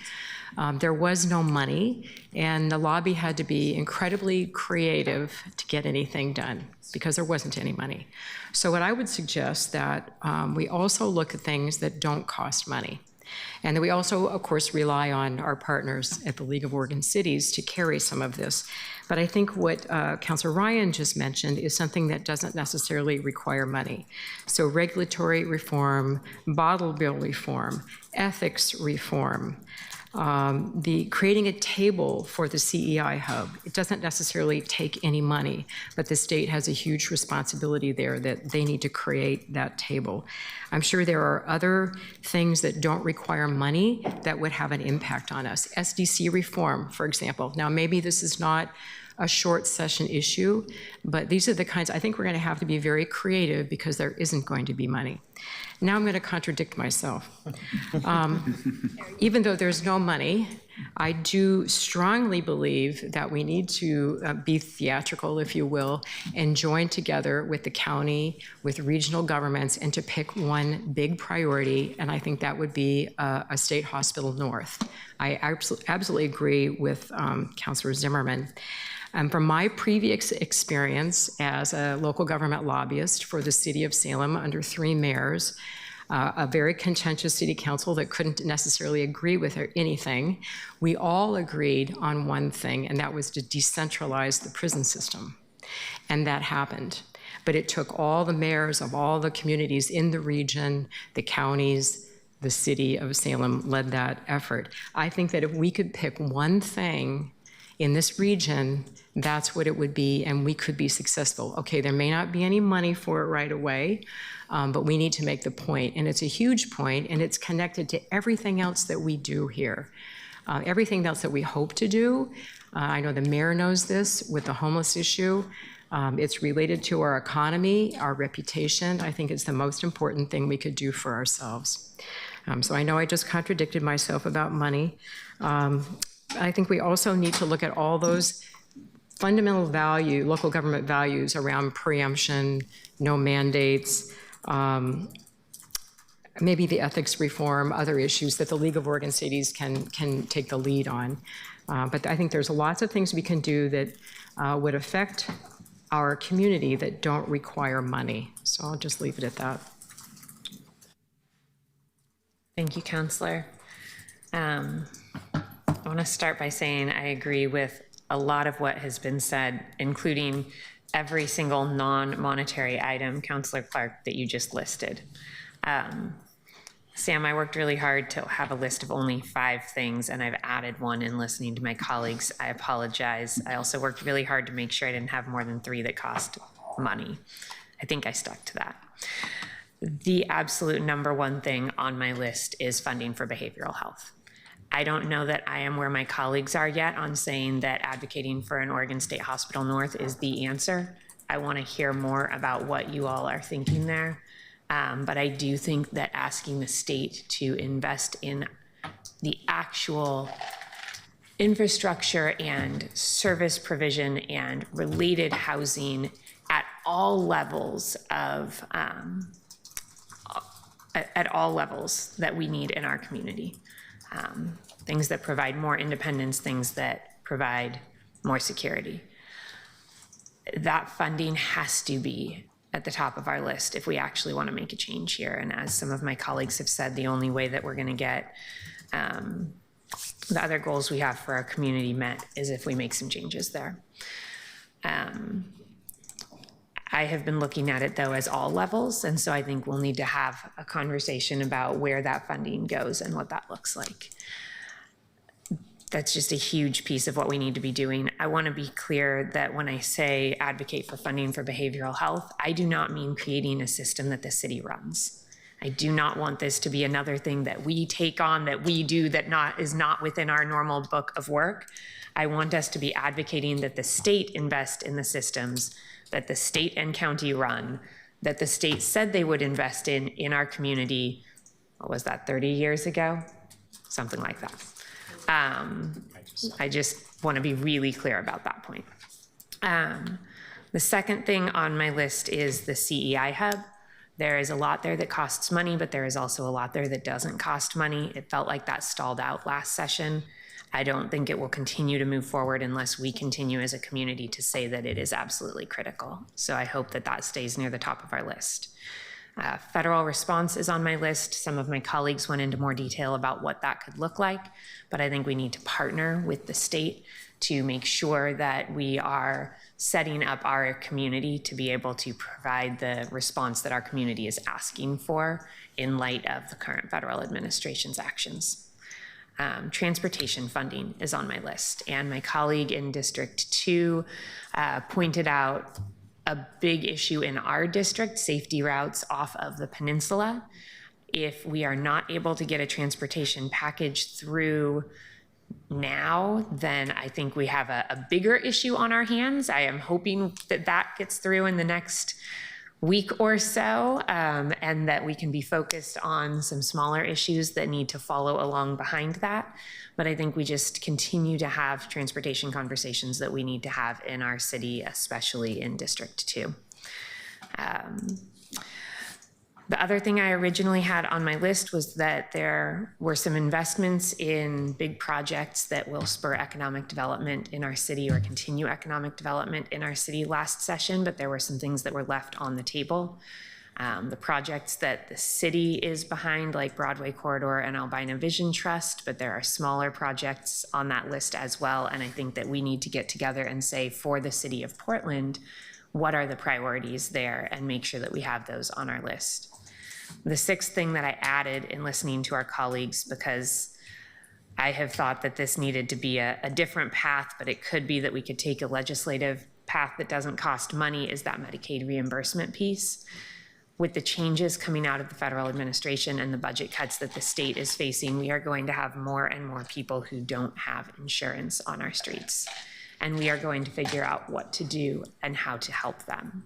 And if we can't get reimbursed for the services that we provide to people who do still have insurance, I don't know how we are going to be able to help the people who don't.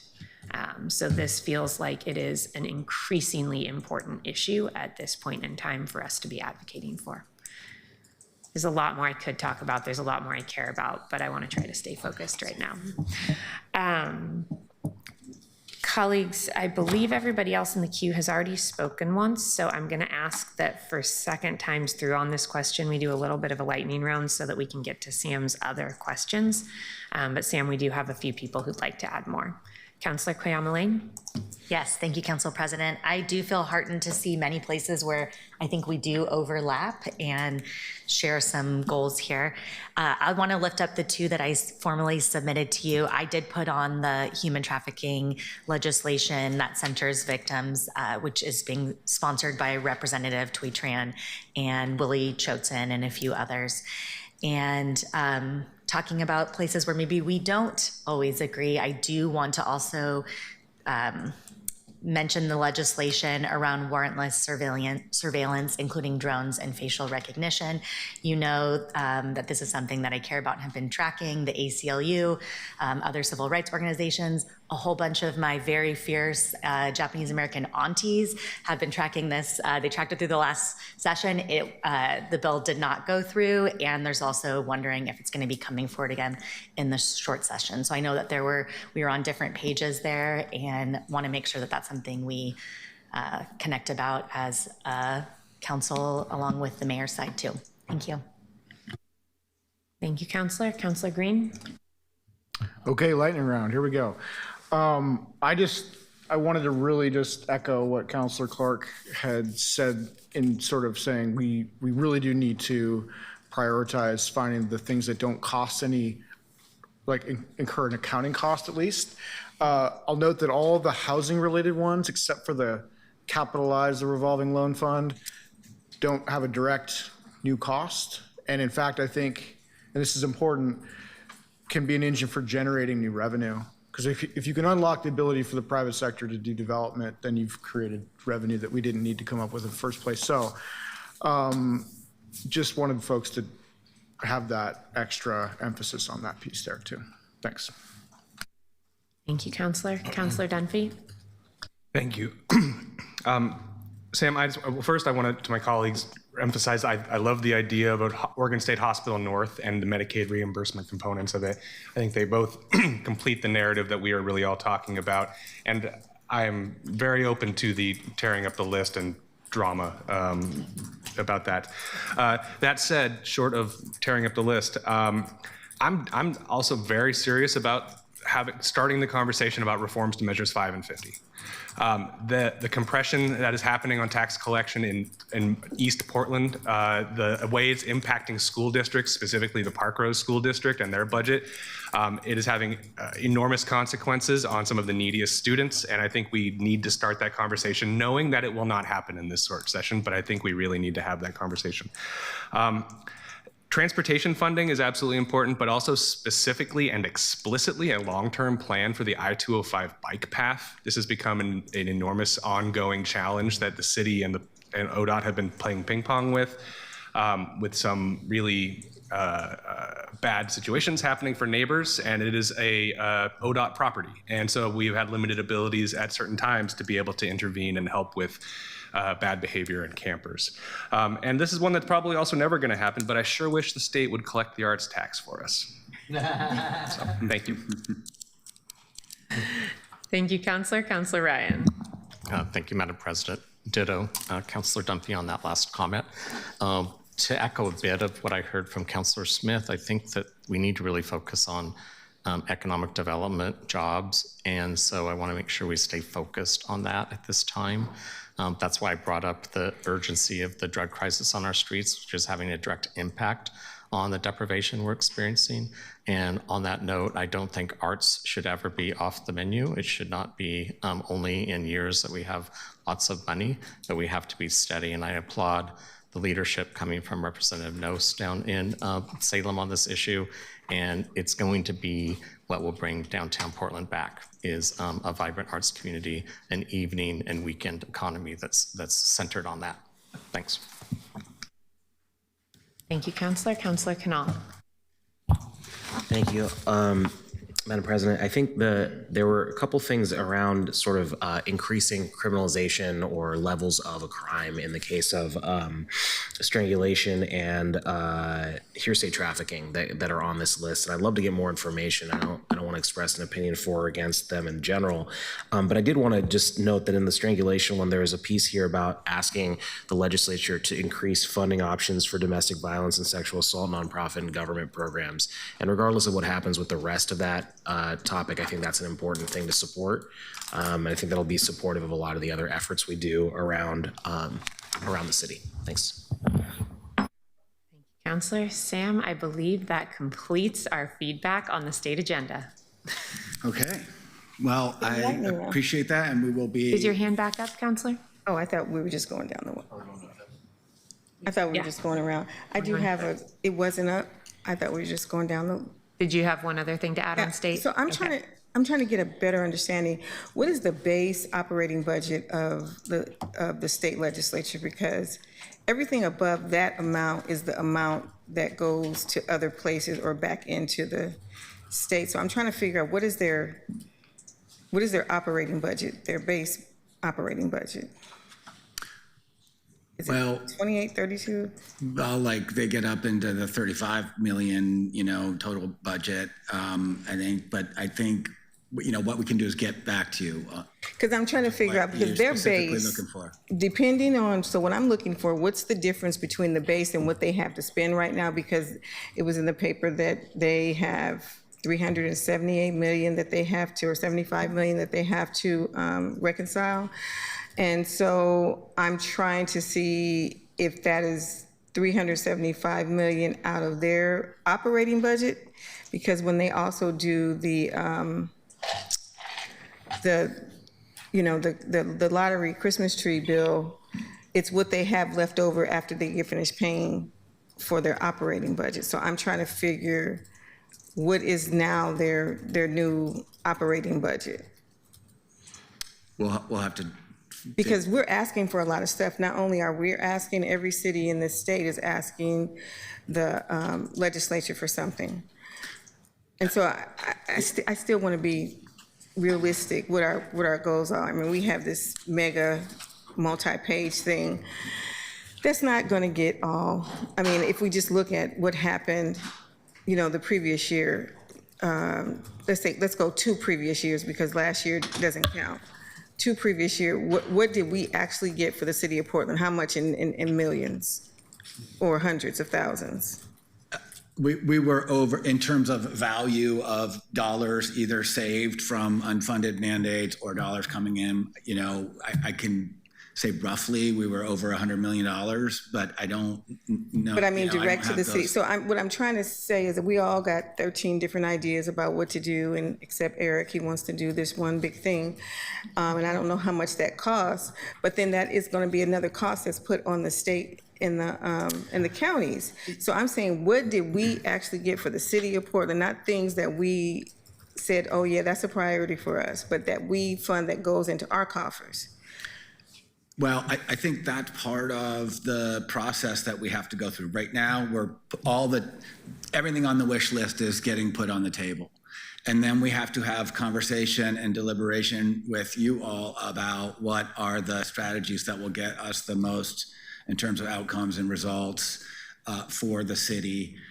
And those can come in dollar amounts, those can come in regulatory ability to do things, those can come in the state spending dollars on things that don't come to us that help us.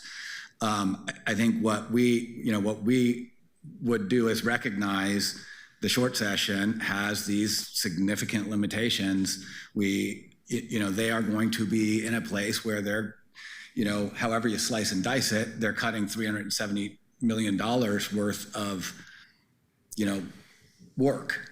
But is that this all the state's work, or is that any of the projected monies that they were going to project from the lottery dollars? I would have to get back to you in terms of. And I would think that the 375, I hope lottery. I don't know how much of that. It wouldn't be a big, huge chunk of it. I don't think for the lottery dollars. But I think that we will be in a place where they'll be maybe thinking in their minds, okay, there's this request for more money in front of us. Are we going to cut more Medicaid services that we were backfilling? Are we going to cut more from education? Where do we get the money to fund the things that you want, City of Portland? And just one last question. So we didn't get our $11 million that we thought we were going to get for the shelter system that the mayor was wanting. But there's an e-board meeting coming up. And I think it's an emergency because we put it in our budget. Can we go after that 11 million in the e-board meeting? Because I wouldn't mind doing that. I would, It's the emergency board, where they saved a little money from the legislative session to do things that are urgent and emergency kinds of, that's what I'm talking about. And it's coming up, and that whole effort is led by Senate President Wagner. And so we can put a request in. And so that's what I'm asking, can we put that request in? Because I think that is urgent enough, especially since we passed it in our budget. I think we can do anything this body determines we should do without having set up what dollars are available in that fund and having had some communication about that beforehand. I think we'd have to look and say, what were the expectations for those emergency dollars that the legislature has? Maybe, that's not necessarily, that emergency fund is for whoever and you got to put a request in for it, and it has to be urgent. And I feel like that's urgent for us about trying to make sure that we have as much shelter beds as possible, because that's going to put a drain on our current operating budget by not having that and our ability to do the services that we said we were going to do. And even us tackling that bigger number, that 7,000, that of unsheltered folks who are in our city of Portland. So I would go for everything. I would put a request in if I was government relations. Sam, I see Evan right behind you. I'm not sure if we want to. For the shelter, for the city shelter funds. come on.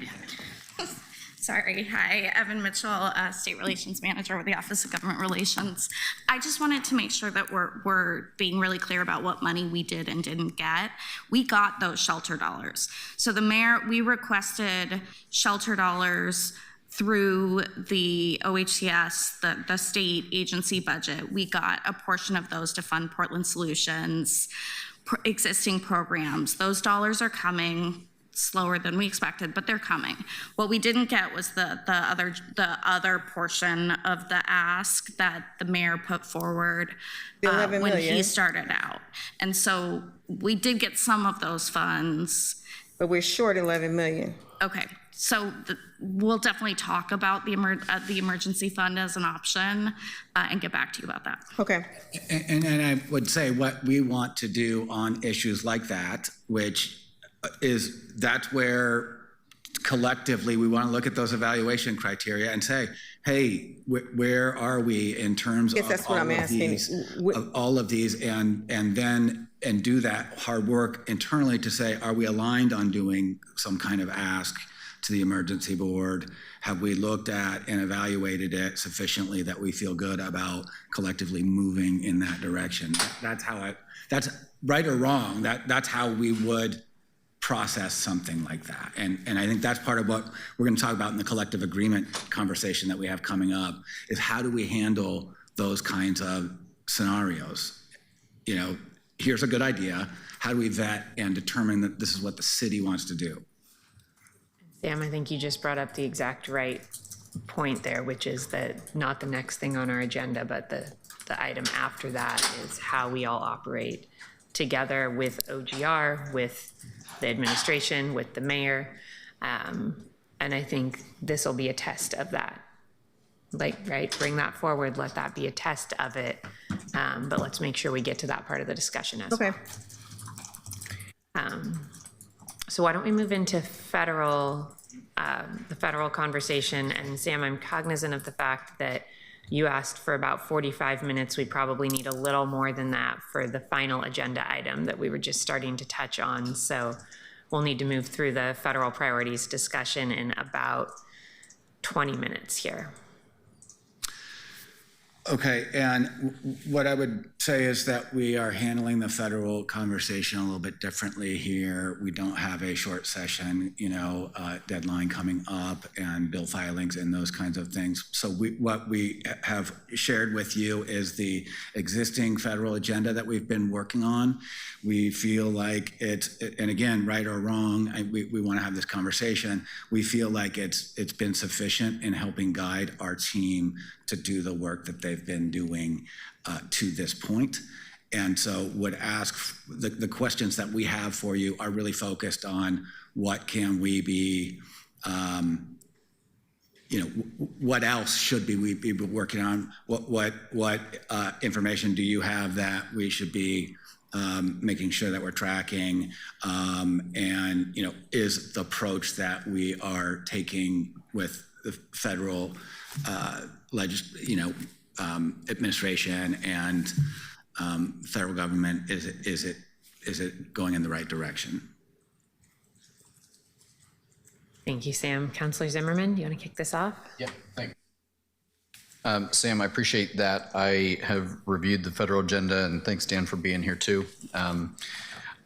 My point here is not really too much of a change to any of the categories that I'm seeing listed, but with the groups that I work with nationally over in DC, they have emphasized now for the last year, essentially, almost a year, that some of the stuff that maybe in normal circumstances wouldn't be as highlighted or as important, that they actually are important. So how we order our paragraphs in our federal agenda might matter now in ways that it didn't. And so given that, in terms of how do we convey the Portland needs and priorities and values, I guess I'm looking to see the federal agenda not substantively changed so much, but conveyed with, when I look at support economic recovery and development, instead of being in the middle of the document, I kind of think maybe it needs to be at the top of the document. I think that bolstering infrastructure investment, probably up there in number 2 or number 3. But maintain local authority is holding a particularly interesting position in my brain right now. And I think that showing that the city of Portland values its local authority, that the city of Portland is capable of keeping its residents safe, that we have a public safety apparatus, that our police chief is active, that our mayor is active, that also be front of page, right? So those 3 things, economic, infrastructure, and maintain local authority, to me, given the advice that I've gotten from the lobbying firms and groups and advocacy groups in DC, seem to be front of page items, and the others just kind of put in the subsequent pages. The one area that I would consider a breaking up of the topic is paragraph or subject area 2 is enhanced community safety and behavioral health services. Going along with what I said previously about the state, I actually think those should be 2 separate things so that we can be specific. I think in lobbying, specifics are important, and I don't think we lose anything here, but it might gain us something. So that was all my feedback. Appreciate, like I said, Dan, for being here and everything. These are strange times, but we have seen some groups who have said, you know, we got some terrible stuff to work through, but at the same time, there are also projects, funding, and things that we do want to get, and we want to make sure that we can get them. And I want us to be aggressive in that. And I think we might be able to market this in a way that is potentially putting Portland in a better position. That's all. Thanks. Thank you, Councillor. Councillor Clark. Oh, thank you, Madam President. Actually, I'm on the same wavelength as my colleague here. And thanks for our folks in the audience for all the work you do for us. I was going down the same track, just thinking what would resonate in this new administration and what wouldn't. Short of removing things, I think reordering is really important. I agree about breaking up safety and behavioral health. I was wondering, I don't remember if I saw anything in here about drug trafficking. I think that might resonate. That's also an issue here. We have a bad reputation for that in Portland. I also was wondering if we couldn't add something about FEMA, knowing what's happening to FEMA and how important FEMA is to issues around forest fires in Oregon, earthquake potential, flooding potential, just climate resilience here. Somehow, if we could put FEMA in that list on enhancing community safety. I know we're having, some disputes. Some communities are having some disputes with FEMA right now in Oregon, not us so much. But I agree with the reordering and the emphasizing, and I don't know if we can drop any of these and make it shorter, but make it look like something that they would pay attention to. Thanks. Thank you, Councillor. Councillor Canal. Thank you, Madam President. Got a couple things here. I think all the previous federal overreach items are sort of already reflected.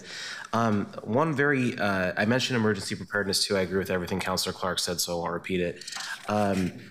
There's the Volunteer Protection Act of 1997 has a cap of $500 that our volunteers are allowed to receive as reimbursement for the time they put in on their advisory groups here without receiving or without incurring liability for their work. That number has not gone up since 1997. Inflation is over 100% on that, just over right now. So ensuring that we can take care of our volunteers with a little higher cap, I think, is something that is a very small amount of money to us and under the federal government, and might not be something that's overly politicized.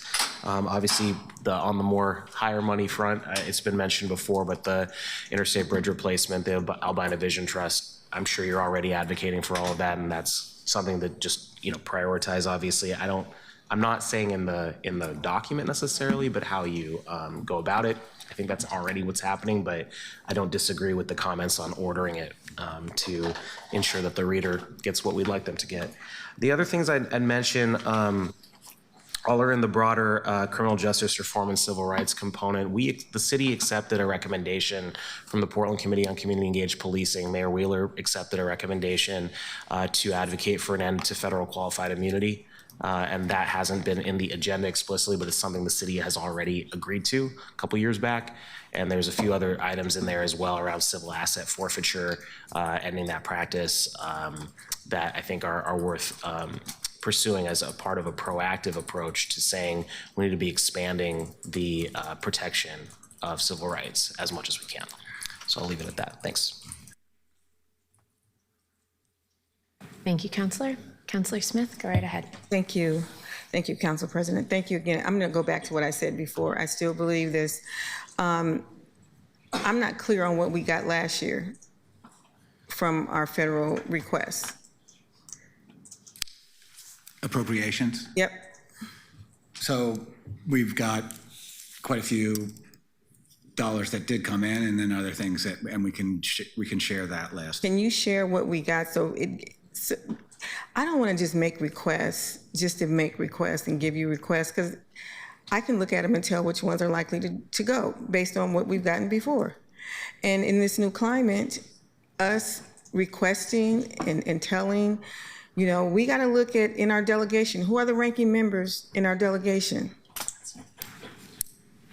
We got 7 folks who are on ranking member, because they get to determine, the ranking member and the chair get to determine what goes in there and how we should spend our time. So for me, I don't want to give you a whole bunch of requests because I know they're not going nowhere.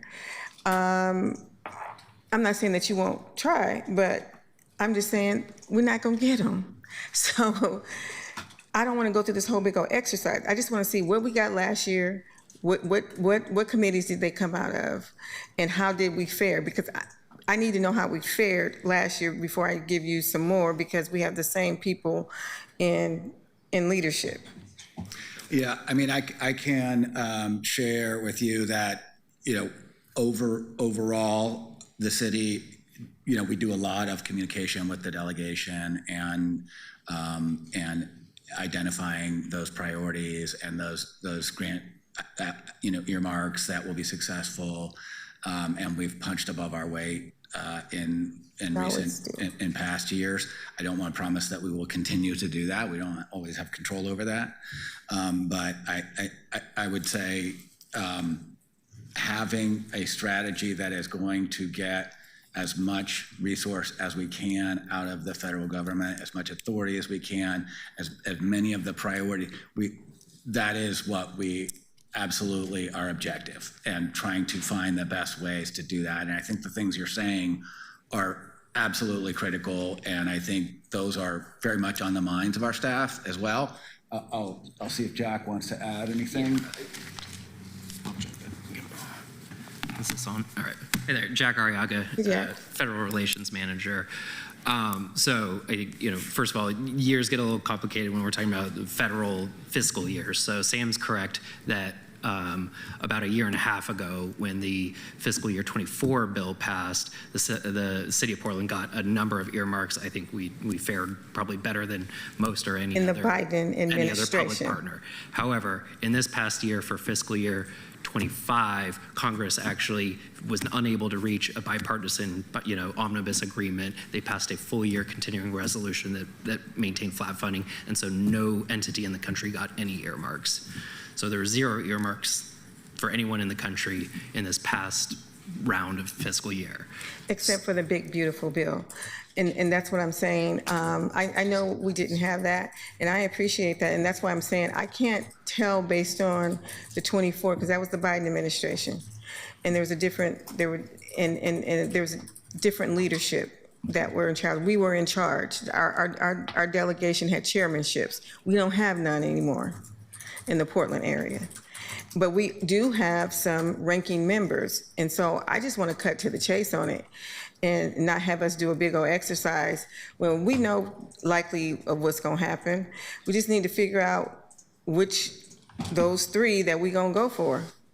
Yeah, and I think we're in a challenging place with federal funding generally, where we're trying to defend our formula funding that we are owed by federal statute. We are still trying to strategically go after competitive grants that our chances of success may have shifted from the last administration, and just the number of opportunities is going down dramatically under the current administration of competitive federal grants. Right. And then there's this congressionally directed spending that you're talking about, earmarks, where that is actually the area where we have the most leverage. It's not large amounts of money generally, but that's where our congressional delegation can specifically call out projects for the city, and we get direct allocations that are not do not require competition among federal agencies. Oh, I know that. That's what I'm saying. Yeah. I'm just sorry for the context of the group. I want to break into those three different categories. And so in terms of our earmark strategy, I agree with you. That's where we want to be very targeted, because that's where we have the most leverage and the most area to influence. But that's and have our also where we have the delegation. least opportunity to get something too, because of this new leadership. So having the most leverage does not give us the most opportunity. So can you give me an idea? And that's why I want, even if it wasn't money, because we did a continuing resolution, they did what they did the year before. Okay. I'm just trying to get a sense of who's willing to do what, who's willing to be the champion for the city of Portland. Yeah, and I'll say, so right now we have pending 8 different requests between our 2 senators and Congresswoman Dexter and Congresswoman Bonamici. So we can get you the exact list that updates as the congressional appropriation bills have rolled out over the summer. So we initially submitted 12 requests, and we currently have 8 in play. Some of the initial amounts we requested were pared back. So, it's a process that sort of narrows over time. But we've had a lot of success going to our different members with targeted requests. But I think your point's well taken, that the more we can be very clear with them about our priorities, the more responsive they're able to be in going to bat for those requests. I think we are all clear about our priorities. I just think, I don't want to get really into the weeds on this, that we think that we can actually get something out of this legislative session. And I guess that's what I'm saying. We can get all the way down there, we go through the whole appropriations process, and then we're stuck again, and we do another CR because we can't pass it. We're gonna be stuck in another couple of weeks that the federal government is gonna break. It's likely to shut down because they still haven't. You know what I mean? It's just absolutely. That's just the landscape and the reality we're dealing with. So it is a very unpredictable and uncertain process. And what I would say is the strategy for getting what we want is rightly being brought up because it is, of huge importance. I would say what we're trying to get to today is accomplishing the priorities, and then the working kind of operating, how we're going to all work together. And what we can, and we will be following up with all of the comments and requests that we have. And we want you to be at the point where you're feeling really comfortable about the strategy. And we want you to hear and learn and track the work as you need to. So we can be in communication with that and follow up with you on kind of how we are going to go about addressing the priorities that you have for the federal agenda. Just one, workforce, and then WIO. Yeah, and I would invite, this is where I think council can play a role that we haven't quite gotten to in the last year, which is championing these individual requests in concert with our bureau partners. And so Prosper Portland did have a workforce earmark request that was not successful this year. And I think that's one we could easily revisit. And obviously with your interest, Counselor, you could sort of take that on and be the face of our lobbying effort with the delegation. Thank you. I appreciate the work that you do. This is tough stuff. And when we do this kind of stuff, we put so much energy and our heart and soul in it, and then at the end we don't get anything. It's just so devastating. Well, we want to capture the experience of this council and all the individual members, so we really appreciate the engagement, and that will happen in a lot of different forums and formats. But some of you bring tremendous experience from the federal level or the state level or other local, all kinds of places. So we want to capture that, and we want you involved. Thank you. Thank you, Counselor. Counselor Clark? Thank you, Madam President. Just a couple things I forgot to mention earlier. I mentioned FEMA. I was wondering do we coordinate with the county at all? Because it seems to me that, the cuts in healthcare, SNAP benefits, those kinds of things are all going to roll downhill right into our neighborhoods. And I'm just wondering, do we partner with them on those things and what their list is? And the other thing I want to ask you is, have you, maybe with NLC or others, talked about AI regulation or how that might impact us? Or do we have a stake in that?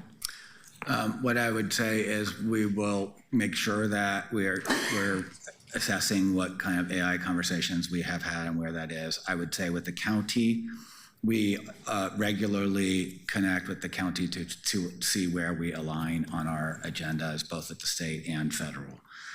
And we actually use common government relations firm. I think Thornton still does. Correct. County also. So Great. We have alignment there as well. Yeah, I just think it's really important that we also support efforts around healthcare funding and SNAP benefits and the like, because those things are going to impact us directly. We always like a bigger coalition than a smaller. So if we can partner with the county, if we can partner with Metro, if we can partner with other local governments, the mayor's been really working a lot on building those partnerships with other mayors around the region. Thank you, Counselor. Counselor Ryan? Yes, thank you, Madam President. I kept my hand up even though Counselor Smith said almost everything that I would have hoped to have said, and I appreciate that dialogue. I do think we need to be focused. I would appreciate if we had better information here about those earmarks and where we can attach ourselves to be helpful. And I do think we're playing defense. We just have to make sure we land those current earmarks that are out there and then hopefully get in some more. But I agree that I think sitting up here and coming up with aspirational ideas in the current makeup of Congress isn't a good use of our time as much as it is to make sure that we're really focused on those earmarks at this time. Yeah, and so I heard from you, but I couldn't tell earlier. This was put together with dialogue with the 2 senators and the 2 to 4 congressional leaders that are connected to our city, correct? Jack has a lot of regular communication with them, and then we have a federal team, also lobby team that's contract in DC, and so we have a lot of support to make sure that communication is happening. And the more that folks are hearing about things and directing information to our federal team, the more coordinated and the more strategic we are on those issues. So we love to hear from you. We want to make sure, and we will get you information about the earmarks and the history and kind of where and how that we intend to see that develop over the coming months. Okay, thank you. Thank you, Sam. Thank you, Jack. Thank you, Counselor. As I'm looking at our federal list, Sam, I think the number one thing is strategy. How can we best set ourselves up to keep money flowing into our state? Transportation dollars, housing dollars, everything else on the list. whatever we need to do to be most strategic to keep money flowing to our state should be our number one priority. I hope that just below that, as a top priority, is protecting local rights. I know that's a piece that's on there that some of my colleagues have called out, but anything we can do to make sure that we are able to do the work of our city, and that we are both not preempted in doing that work and also not stymied in doing that work because of actions of the federal government, I think should be of utmost importance. There's a lot of good on our agenda. I do want to flag that there have been a number of conversations about what we can do locally to support communities that are most under attack from the Trump administration. And one of the attacks we've seen that we don't talk about as much on the dais are the attempts to undermine the rights of our LGBTQ community. And anything that your team can do to make sure that we're tracking legislation that attacks the LGBTQ community and informing council of opportunities for us to step in. I know we're doing a lot of that for our immigrant communities, but making sure that we're doing that, especially for trans Portlanders, but for all of our LGBTQ community, I think is really important as well. And I just hope that your team has that on their radar also. Councillor Canal.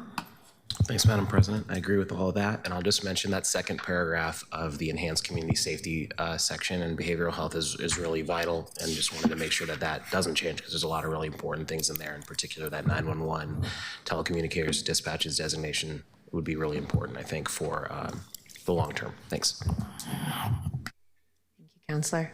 I think that's the end of your feedback on federal agenda. So we have almost exactly 45 minutes left for this last section.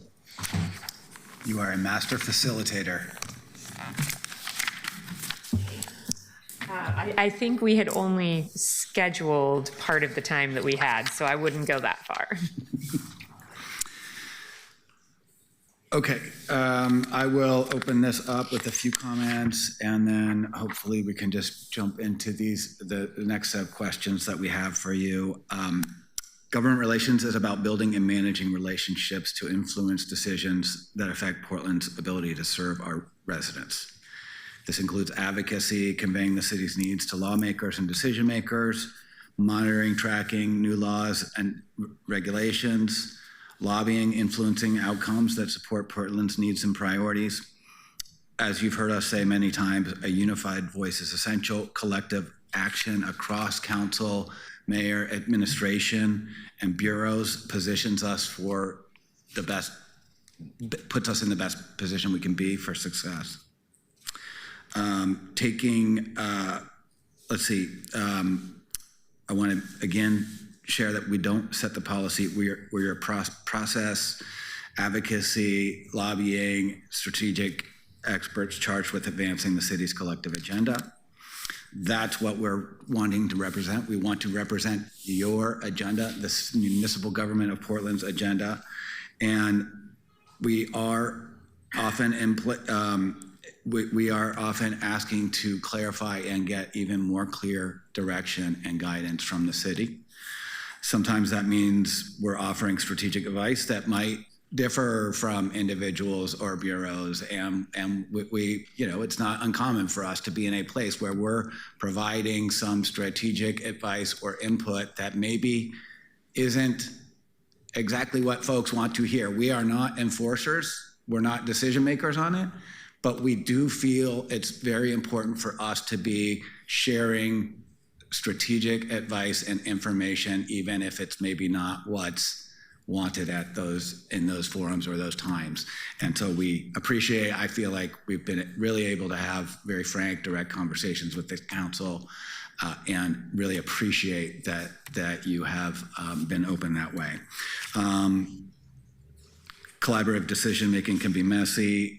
We think talking about these things will help us meet your expectations and find the best ways to reach as close to consensus as possible.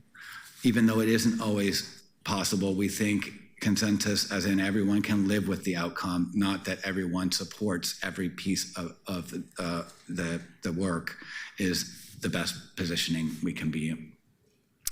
To get there, we are asking that you stay engaged in continual dialogue about the vetting process, build collective direction on what OGR should pursue, keep us in the loop so we have awareness of important context and can be supportive for the work and issues that you are interested in, and help keep everyone on council, the mayor and administration, well informed to make the best possible decisions. And I think one of the things that we're constantly pushing for is, before we take something outside the city, before we begin to engage, that we have done all of the hard work that we can in the city to get as unified and strategic as we can. And that pays dividends in terms of our success rate. That's our perspective. So with that, I would just open it up to the council president to facilitate some questions. Thank you, Sam. Colleagues, what I'd like to do here, because we've got some limited time, is if folks have reflections from last session, this first question about ways that our government relations team can improve that are not related to what do we do when the council is not fully aligned, or when council and the administration or council and the mayor are not aligned. Let's leave that for the second question, but if you have any reflections on areas for improvement separate from that conversation, let's take those questions. And then I'd like to just go around the dais and have everybody have a chance to weigh in on that second bullet that has 2 questions contained in it. Councillor Ryan, do you have something on this first question? I have something that I want to bring up that's not included, hasn't been included yet, and I don't want to give up on international relations, and so I didn't hear anything about that. I hope that we continue to invest in international relations. I think that trade and tourism is more important for our city than ever before, and we're working against a lot of headwinds with Washington on that. And also, we have a unique opportunity since the big country of China now has interest in Portland, Oregon like never before. Like if you look at social media, they're just all into Portland Trailblazers, and I think some of you know why, because of Yang Hassan, the draft pick. And so you saw that during the Summer League. That's a pre-league thing that goes on in the summer for those that are getting bored. But the fact is, we have an urgent issue called saving the Portland Trailblazers. And so I wanted to put that out there. And I do think that our Sister City program is something that we need to continue to steward. And I'm concerned that the office isn't giving that any attention. So I'm just advocating for international affairs. Thanks. Thank you, I appreciate that. And we are focused on the state and federal legislative agenda work. OGR also does work in tribal relations, international relations, local government relations, and those are also important bodies of work. But we will reach out to you about the international relations, and it just never comes up though. So when am I going to mention it? No, I appreciate it. I appreciate it. Thank you, Councillor. Councillor Canal. First, I want to co-sign everything that Councillor Ryan just said, and would love to be briefed on the international side. I've asked for some more info on sister cities as well, and I'll also just take the moment to highlight that District 2's Portland Trailblazers need all the support we can give them.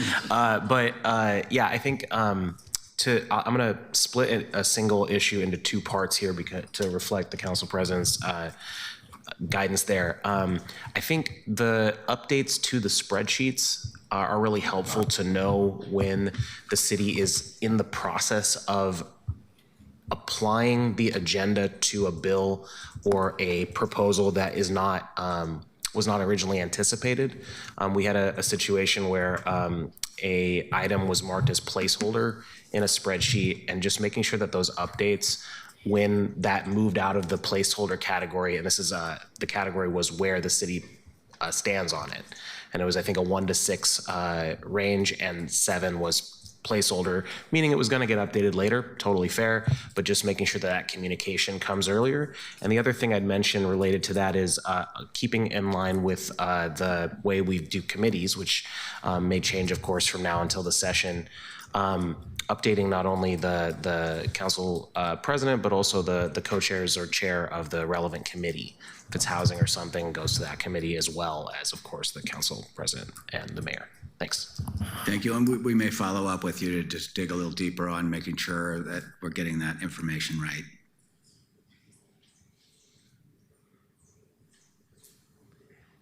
Thank you, colleagues. So let's move into question 2, which I think is going to be the bulk of our conversation. And if folks don't want to weigh in, that's fine. But in order to make sure everybody has a chance, I'd like to just go around the dais and give everybody an opportunity. And Council Vice President, do you want to start and just set the tone for us here? Sure. I don't have the perfect answer, but I think it's a great big question. I think it's actually something we've talked about in the governance committee quite a bit, not necessarily with legislative issues, but issues in general. I know that I hear from multiple colleagues that there is a hope and desire to figure out how we can figure out where our goals and vision align. In terms of the best way to move forward, I would love to ask you if you know about other jurisdictions, what you've seen. I'm sure this happens in other places too. How is this usually navigated? And if I were to pick right now and give some advice, I do think that there is a time where you can't expect it to be 12-0, but if you have a majority that's heading in a certain direction, then that is a way you can go, and maybe even sharing that as there's lobbying being done, how many are in favor. But I'm excited that this is coming up, and I think it would be healthy for us. I think doing some of this work will be healthy for us as a body. Thanks, Councillor. Councillor Murillo, do you want to share anything here?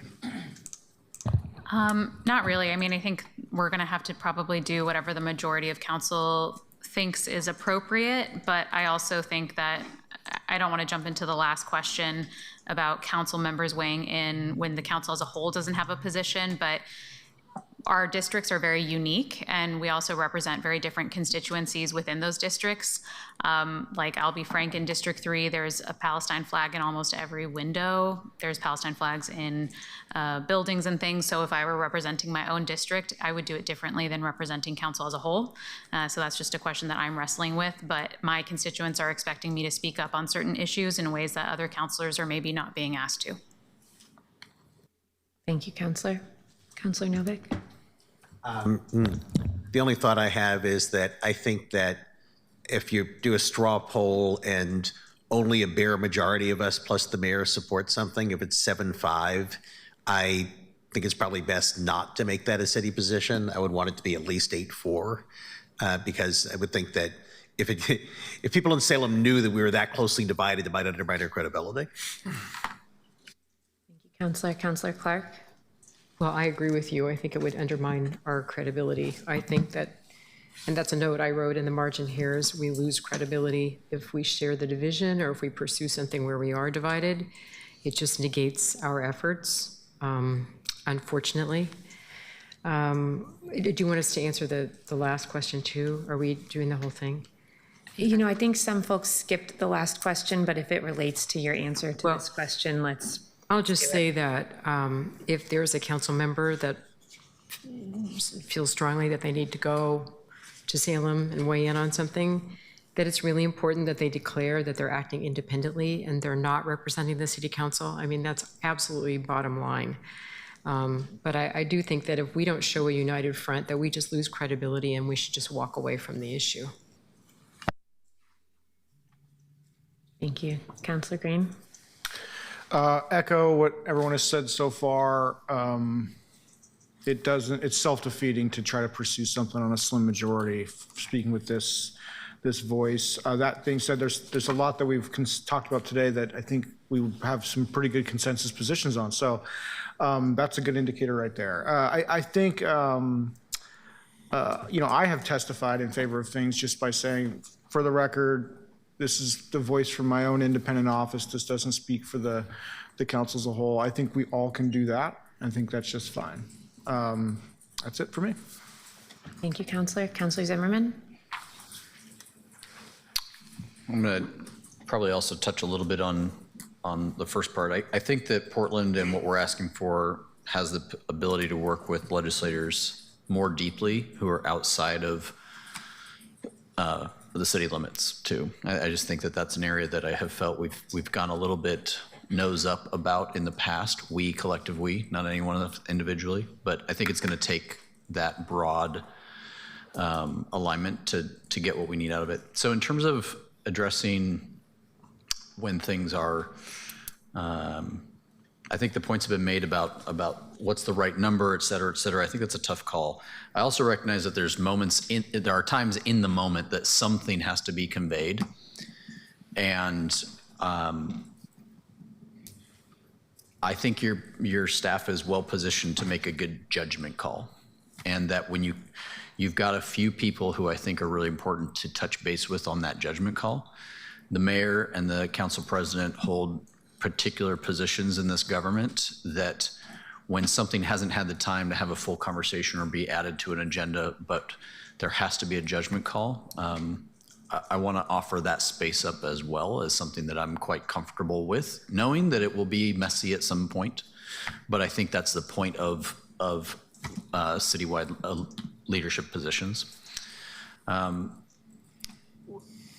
think the last question here, how councilors weigh in when a city doesn't have a position, I find, and I've done this. Last year, I testified on a couple of things related to veterans, military stuff, where the city doesn't have a position on those items, and did what Councilor Green said. I'm here. I'm Councilor Zimmerman. I don't lie about that, but I say I'm here to testify on something that this is not me as a city representative on this topic, but really an elected official of 165,000 residents. That squared fine with me. Ethically, I felt comfortable about that. I do think that it would be a much deeper ethical dive if the city council or the city had a legislative position and I was there to disagree with it. For me, that's a much different type of individual engagement. So I guess it's more of a litmus test for ourselves as we go through it of advocating for something that this city council has not weighed in on. Doesn't seem to bother me too much. I hope that we tell each other or that we walk each other off the plank if we are about to torpedo a city position because it's one that we hold personally or within our district. And I don't know that has occurred last year, but I'm going to try and put myself in that same position. If I find this last question, if I find myself in that situation, I hope I'll back away from it versus making a play of it. And I think sometimes talking that through with colleagues is the best way to make that, that professional and ethical decision. Thanks. Counselor Avalos? Yeah, I was lingering on that last comment around what happens if we reach, I guess we decide on a number. I would think if we're going to choose a number, I would probably choose 9 out of 12 to be the closest to consensus, because we already use 9/12s for other reasons, just feels like the right number, but open to folks' thoughts on that.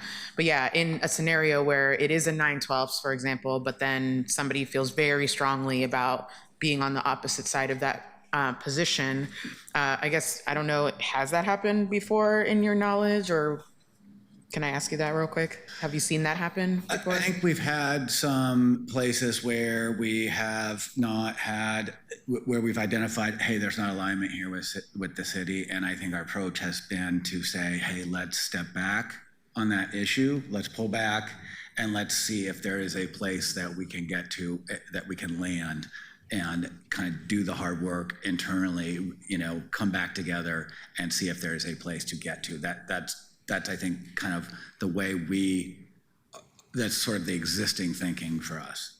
Okay. Well, then on that note, I think it's even more important that structurally we are making sure that we have enough time allocated on work sessions or council meetings so that we're not feeling a crunch, like we're not going to have time to discuss it. Because I do think things are just going to take longer for us to discuss with triple the size of a council with many different ideas. So let's work on building in good timing and infrastructure, understanding that, yes, things move quickly in Salem, of course. I'm going to think on the question of like, who can help in those quick pinch moments. I don't know how I feel about that yet. I'm going to ponder that for a bit. But yeah, I think structurally, let's make sure to build in enough time so that we all feel like we can have space to debate that, especially if there's a big disagreement on something that's pretty fundamental to our work. So yeah, I'm landing on 9/12 feels like the right answer to me. I don't think it has to be a full 100% consensus.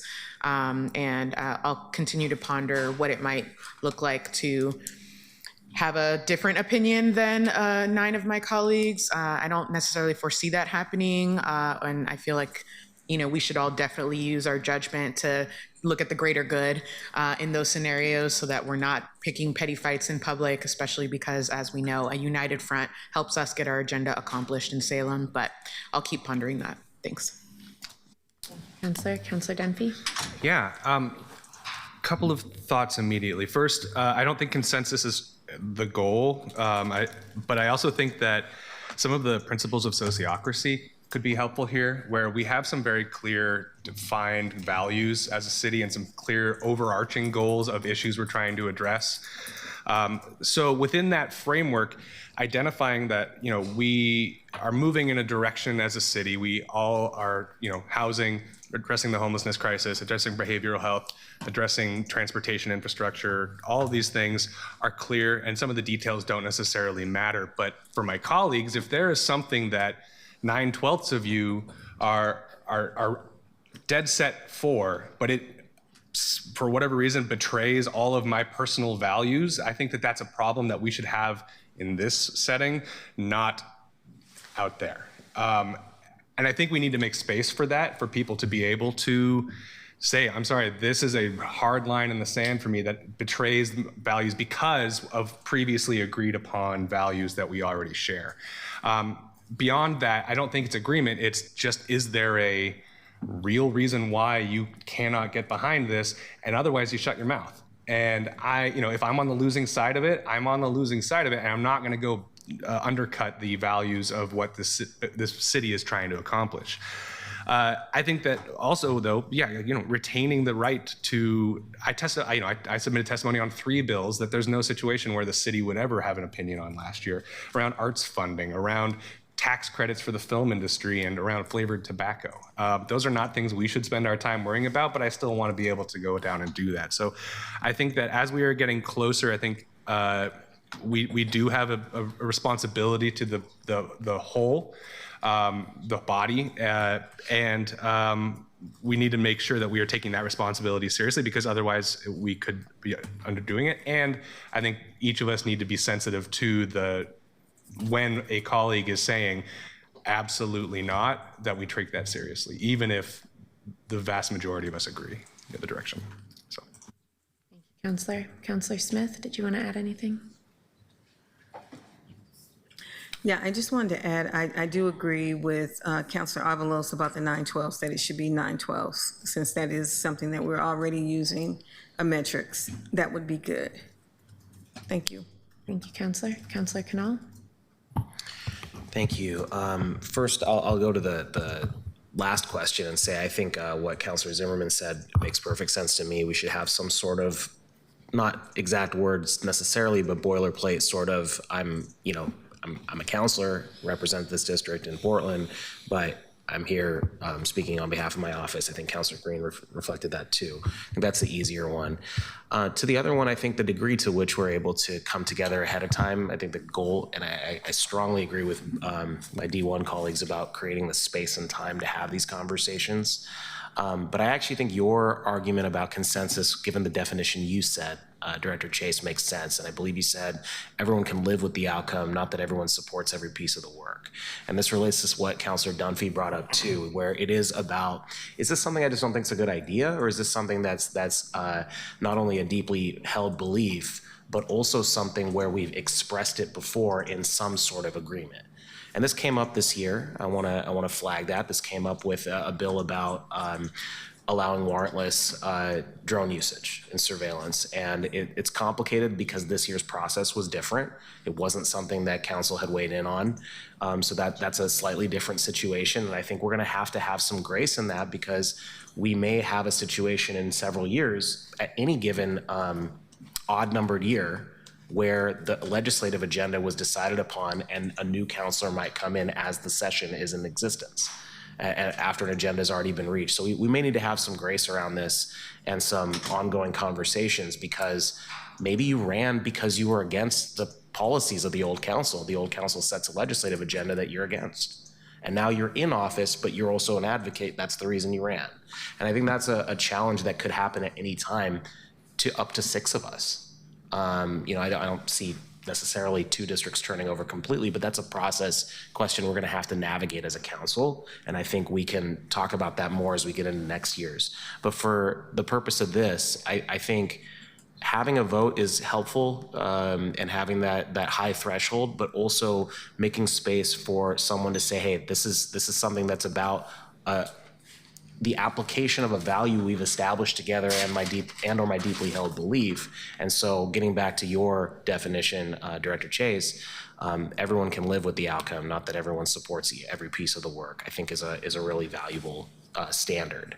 And then the last thing I'll mention is that in this middle bullet point, it says when the administration, council, and mayor are not fully aligned. And I think I'm viewing the administration as sort of part of the mayor for purposes of this, because I remember when we were appointing a city attorney, he asked, what is the city as a legal entity? Who's the client of the city attorney? And the answer was the 14 elected officials of the city of Portland. And I think that's the appropriate way to look at that particular thing. And this gets back to the are we all on the same page question in the state criteria. Thank you. Thank you, Councilor. Councilor Ryan? Yes, thank you. Madam President, I really like these questions. Thank you. This is a great exercise. I see our role right now is to find revenue. And so I think a lot of times we'll quickly come together in those circumstances. And I agree with the 9/12s. Thank you, Councilor Avalos, for putting that out there. I think that's a standard that we're working with, so that helps. I think the decorum about if there's 3 people that have a similar dissent and how they think about that and how that's shared isn't always negative if it's not a budget issue, but it's more of a statute and a law issue. I think sometimes that helps. Portland is a big city and we represent a lot of constituents, and so I just want to noodle on that a bit. I will say that I found last session there were so many letters coming at us all the time, and it was confusing on what that process and protocol was like. And we didn't have a chance to do this type of dialogue. And we've also haven't had the conversation that I think we'll still have, which is really getting us more aligned as a council on our big picture priorities. So then we know that there's a better, it makes your job easier, I'm sure. So then you can figure out how to bring us along and herd the cats. I know that we're going to have a lot of tension when it gets to more of the strategies and what we want to measure success on those big picture priorities. But certainly this is an example where there's a void that this council hasn't had that type of transparent dialogue in public. Anyway, these are great questions that remind me of that. Thanks. Thank you. Thank you, Councilor. Mr. Mayor, before I weigh in, do you want an opportunity to weigh in here? We didn't get your feedback on the other pieces because it was really about where is council at, knowing that you're providing input on the agenda in different ways. But here, as we're talking about how we figure out our agenda together, I think it would be helpful for us to have your voice in the conversation.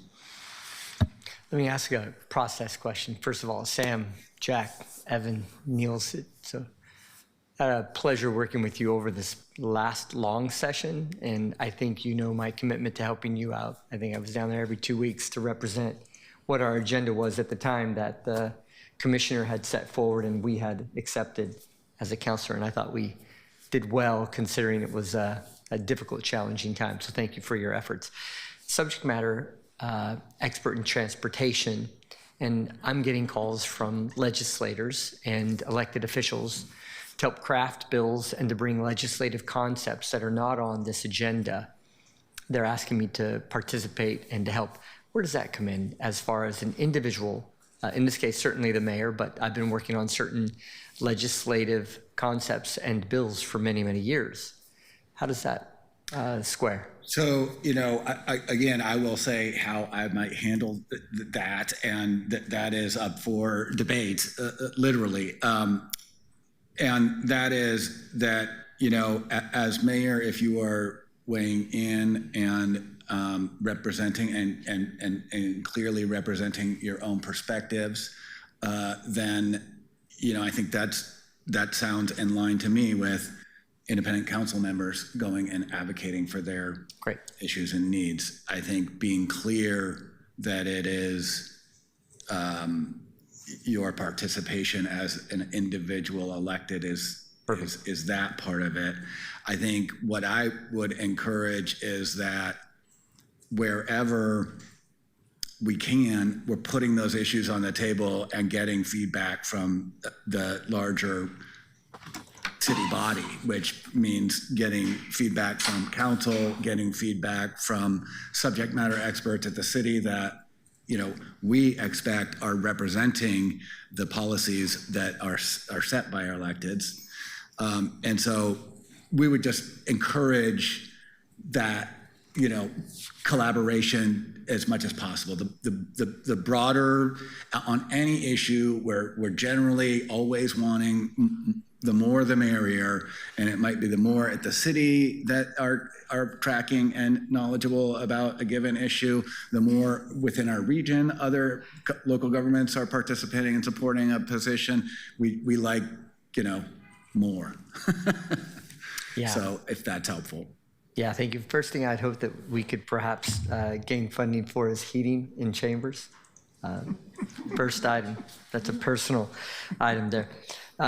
I don't have any real process other than once the agenda is set, our responsibility, Mike and our responsibility is to bring forward what our needs are, as we have a unique position to understand the administration and the executive focus. Mike and I will bring forward. I already see a lot of that representative in the agenda. And then we work with Sam and his shop to make sure that we're delivering on what your goals are. Personally, I focus a lot on the revenue side of it because we have tremendous headwinds, as you saw last year. And as far as personal and focus, sure, I think that comes with the efforts we put forward. But your agenda, we put forward. The spirit and the intent, we bring it down to the Salem, and we represent. So, I think we're kind of learning as we go along. I appreciate your question, Councilor Knoll, about, just the drone. That was a specific, we struggled with that one, both administratively and personally, and we have our opinions. And I appreciated the way you said, hey, I'm down here to represent myself. This is something that's a value-based. But when it comes to our agenda, I think we have to be disciplined, realistic, choose some specific items, and all of us go hard at it. And I thought it went well with as little timing as we had to prepare. So looking forward to the short session. Thank you, Mr. Mayor.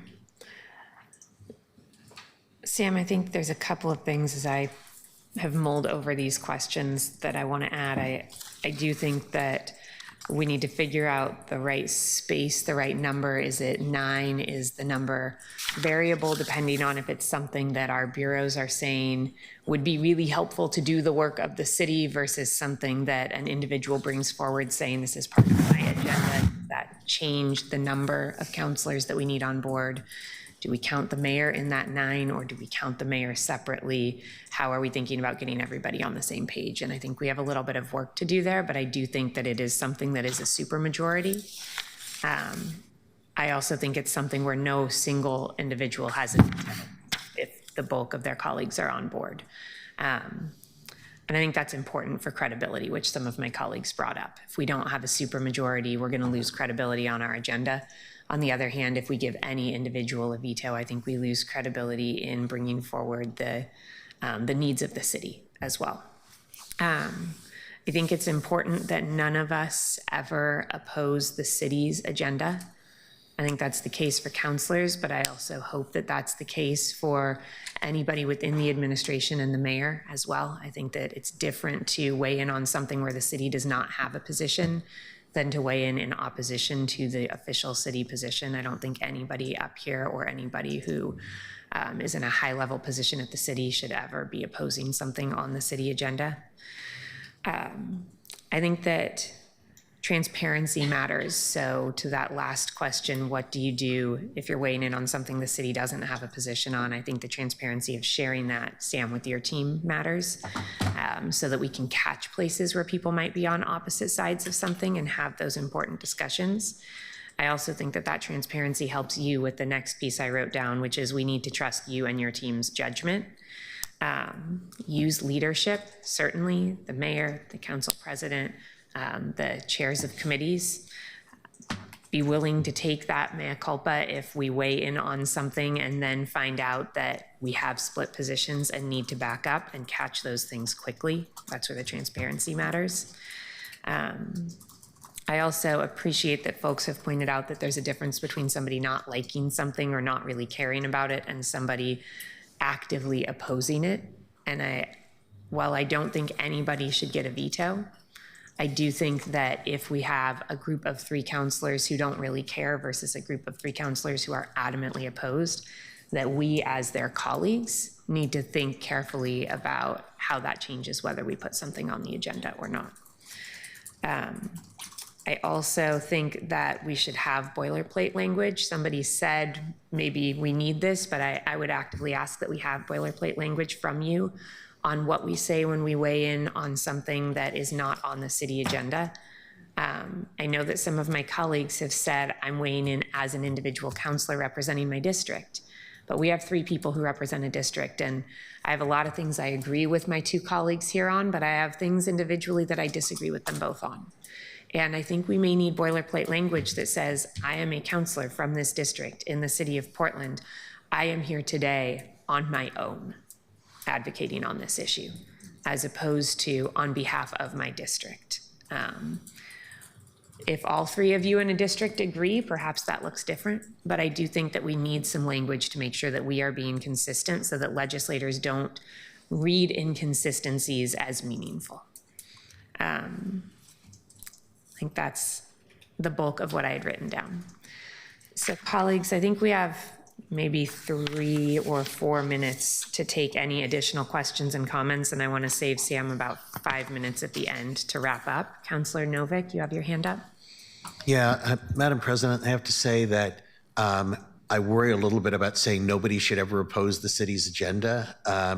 I think that anybody in a leadership position should think twice and 3 times before actively opposing something in the city agenda. But if you feel strongly about something, no matter who you are, I don't want to suggest that, where people lose their right to free speech. And I have to say that I'm particularly sensitive about that because as we've been sitting here, something absolutely horrifying has happened. The Trump administration, through the head of the FCC, threatened ABC over something that Jimmy Kimmel said that they didn't like about the Charlie Kirk murder, and ABC pulled Jimmy Kimmel off the air. We are living in a dictatorship. The freedom of speech is being taken away. Major institutions that should defend freedom of speech are knuckling under. And so I was going to say that regardless of any conversation about what city employees should say about the city agenda. And I know that you weren't suggesting taking away people's free speech, but I just want to make it clear that although we think that people in leadership positions should think really hard before opposing the city agenda, there's going to be some times when people feel like testifying against something that we've generally agreed on, and that's okay. I appreciate that check, Councilor, and I think what I'm looking at is our agenda's credibility and recognizing that if you oppose something on our agenda, you're jeopardizing the credibility of our entire agenda. And maybe that's that give it a 3rd and 4th look first that you're talking about. Councilor Knoll? Thank you, Madam President. I was going to say something pretty similar on the context of if one disagrees, and as Councilor Novick just said. But what I'll add here is that I agree with Councilor Ryan's point about the potential distinguishing between things that are revenue raising versus things that are statutes. I think that makes sense. As an accountability advocate, I can't say I support the idea that if a bureau asks for it, the threshold should be lower. I strongly oppose that. But I do think the idea between if I don't want to, or if a counselor doesn't want to have a particular project go forward in a district that's not theirs, let's say, and the group wants to advocate for it, that's not the same thing as a rights-based issue or something like that. So I do see that distinction that Councilor Ryan raised. And the other piece of this is I do want to make sure that the degree to which I'm comfortable pledging in advance is not to oppose an agenda is exactly proportional to the degree to which we talked about it ahead of time. So because otherwise the first person to express an opinion wins. And I think that's really dangerous. Because if we're able to talk it through, we won't have these types of situations. And I think that's actually what happened this year. So I think that it wasn't so much the system failed as much as this was a weird year. Just because of the change of government. So I personally think we're grading on a curve, and I agree with the mayor that we did about as well as we could do. And that's a testament to the staff in the back. I probably won't get to say it later, but thank you to the entire state team. Thanks. Thank you, Counselor. Counselor Zimmerman? Thanks. I agree, Counselor Novix and Counselor Canal. I think that when we put boilerplate language out there, it's a way of saying, here's your expected decorum as an elected official. But sometimes we use the word decorum to say, here's your expected behavior. And so in different conversations with various members of this, I've always said, you know, each of us has to represent and govern the way we think is most fit. And most of my conversation is more about my professional and interrelationships with you all, about if I was to go down and testify on something, which is very different than if we say we have a set you must do, and if you don't do it, somehow you're out of step with the council. I say that because we have seen where somebody who doesn't fit the expected mold speaks differently than maybe the way the body is used to, and then that body uses it against a member in a way that's really inappropriate, and all they're doing is representing, using free speech, et cetera. So I'm also quite cautious on boilerplate language or anything of that nature. I think it's more about recognizing together, the 12 of us, what a heavy lift it would be if we did have to step out and speak differently. So I appreciate you guys both bringing that up.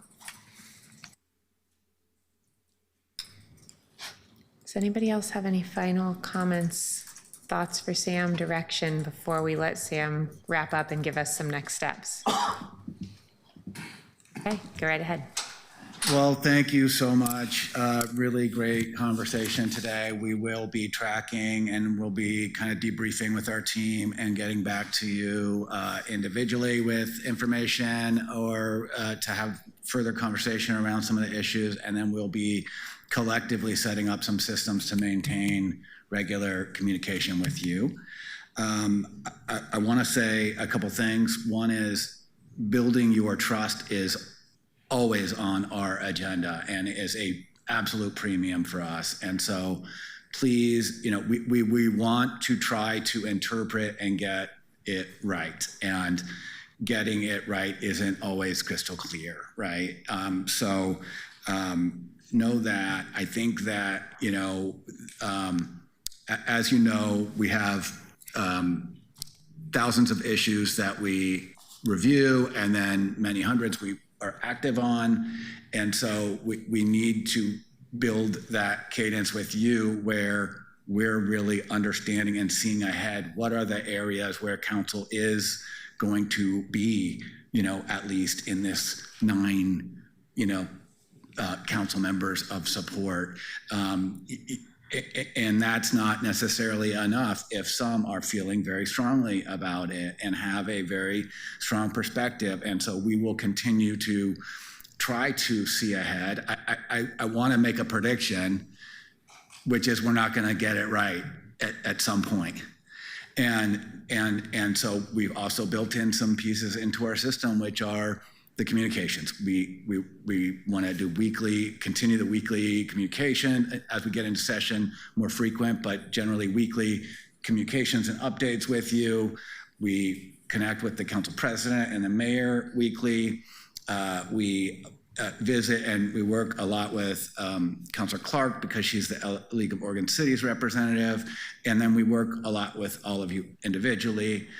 We want to continue to do that. We want to have our regular briefings, and we love it when you come to the briefings and bring staff, but we love it when you're there also. And having those opportunities, we think we'll do that once a month up until January, and then every other week like we do normally during session. So those are opportunities to identify and say, hey, here's an issue that came up. This is how we kind of realized that we had gotten sideways on an issue where there were some differences, and that at least allows us to address it fairly quickly. We don't want to be in that situation, and this is the planning that we're trying to do with you here is to really kind of, for lack of better, nomenclature, understand your vibes, right? Like where is the, and how are we going to put agenda language together that captures that collective interest, and then help kind of push for conversation to happen where it needs to happen. So appreciate that. Those are we plan on doing and beginning that work and having that regular communication with you over the next couple months. And we want to get to the point where the next work session, you're looking at a final draft of an agenda that we think does have that collective, agreement, or as close to that collective agreement as you want to be. And so that will be our goal, and then that'll be a chance for another conversation, and then bring something for a vote a couple weeks later. And we do think it's very important to have that vote before the new year because of all of the socialization that needs to happen. Sam, thank you so much, and a big thank you to the whole OGR team. I know we heard from some, but not all of you.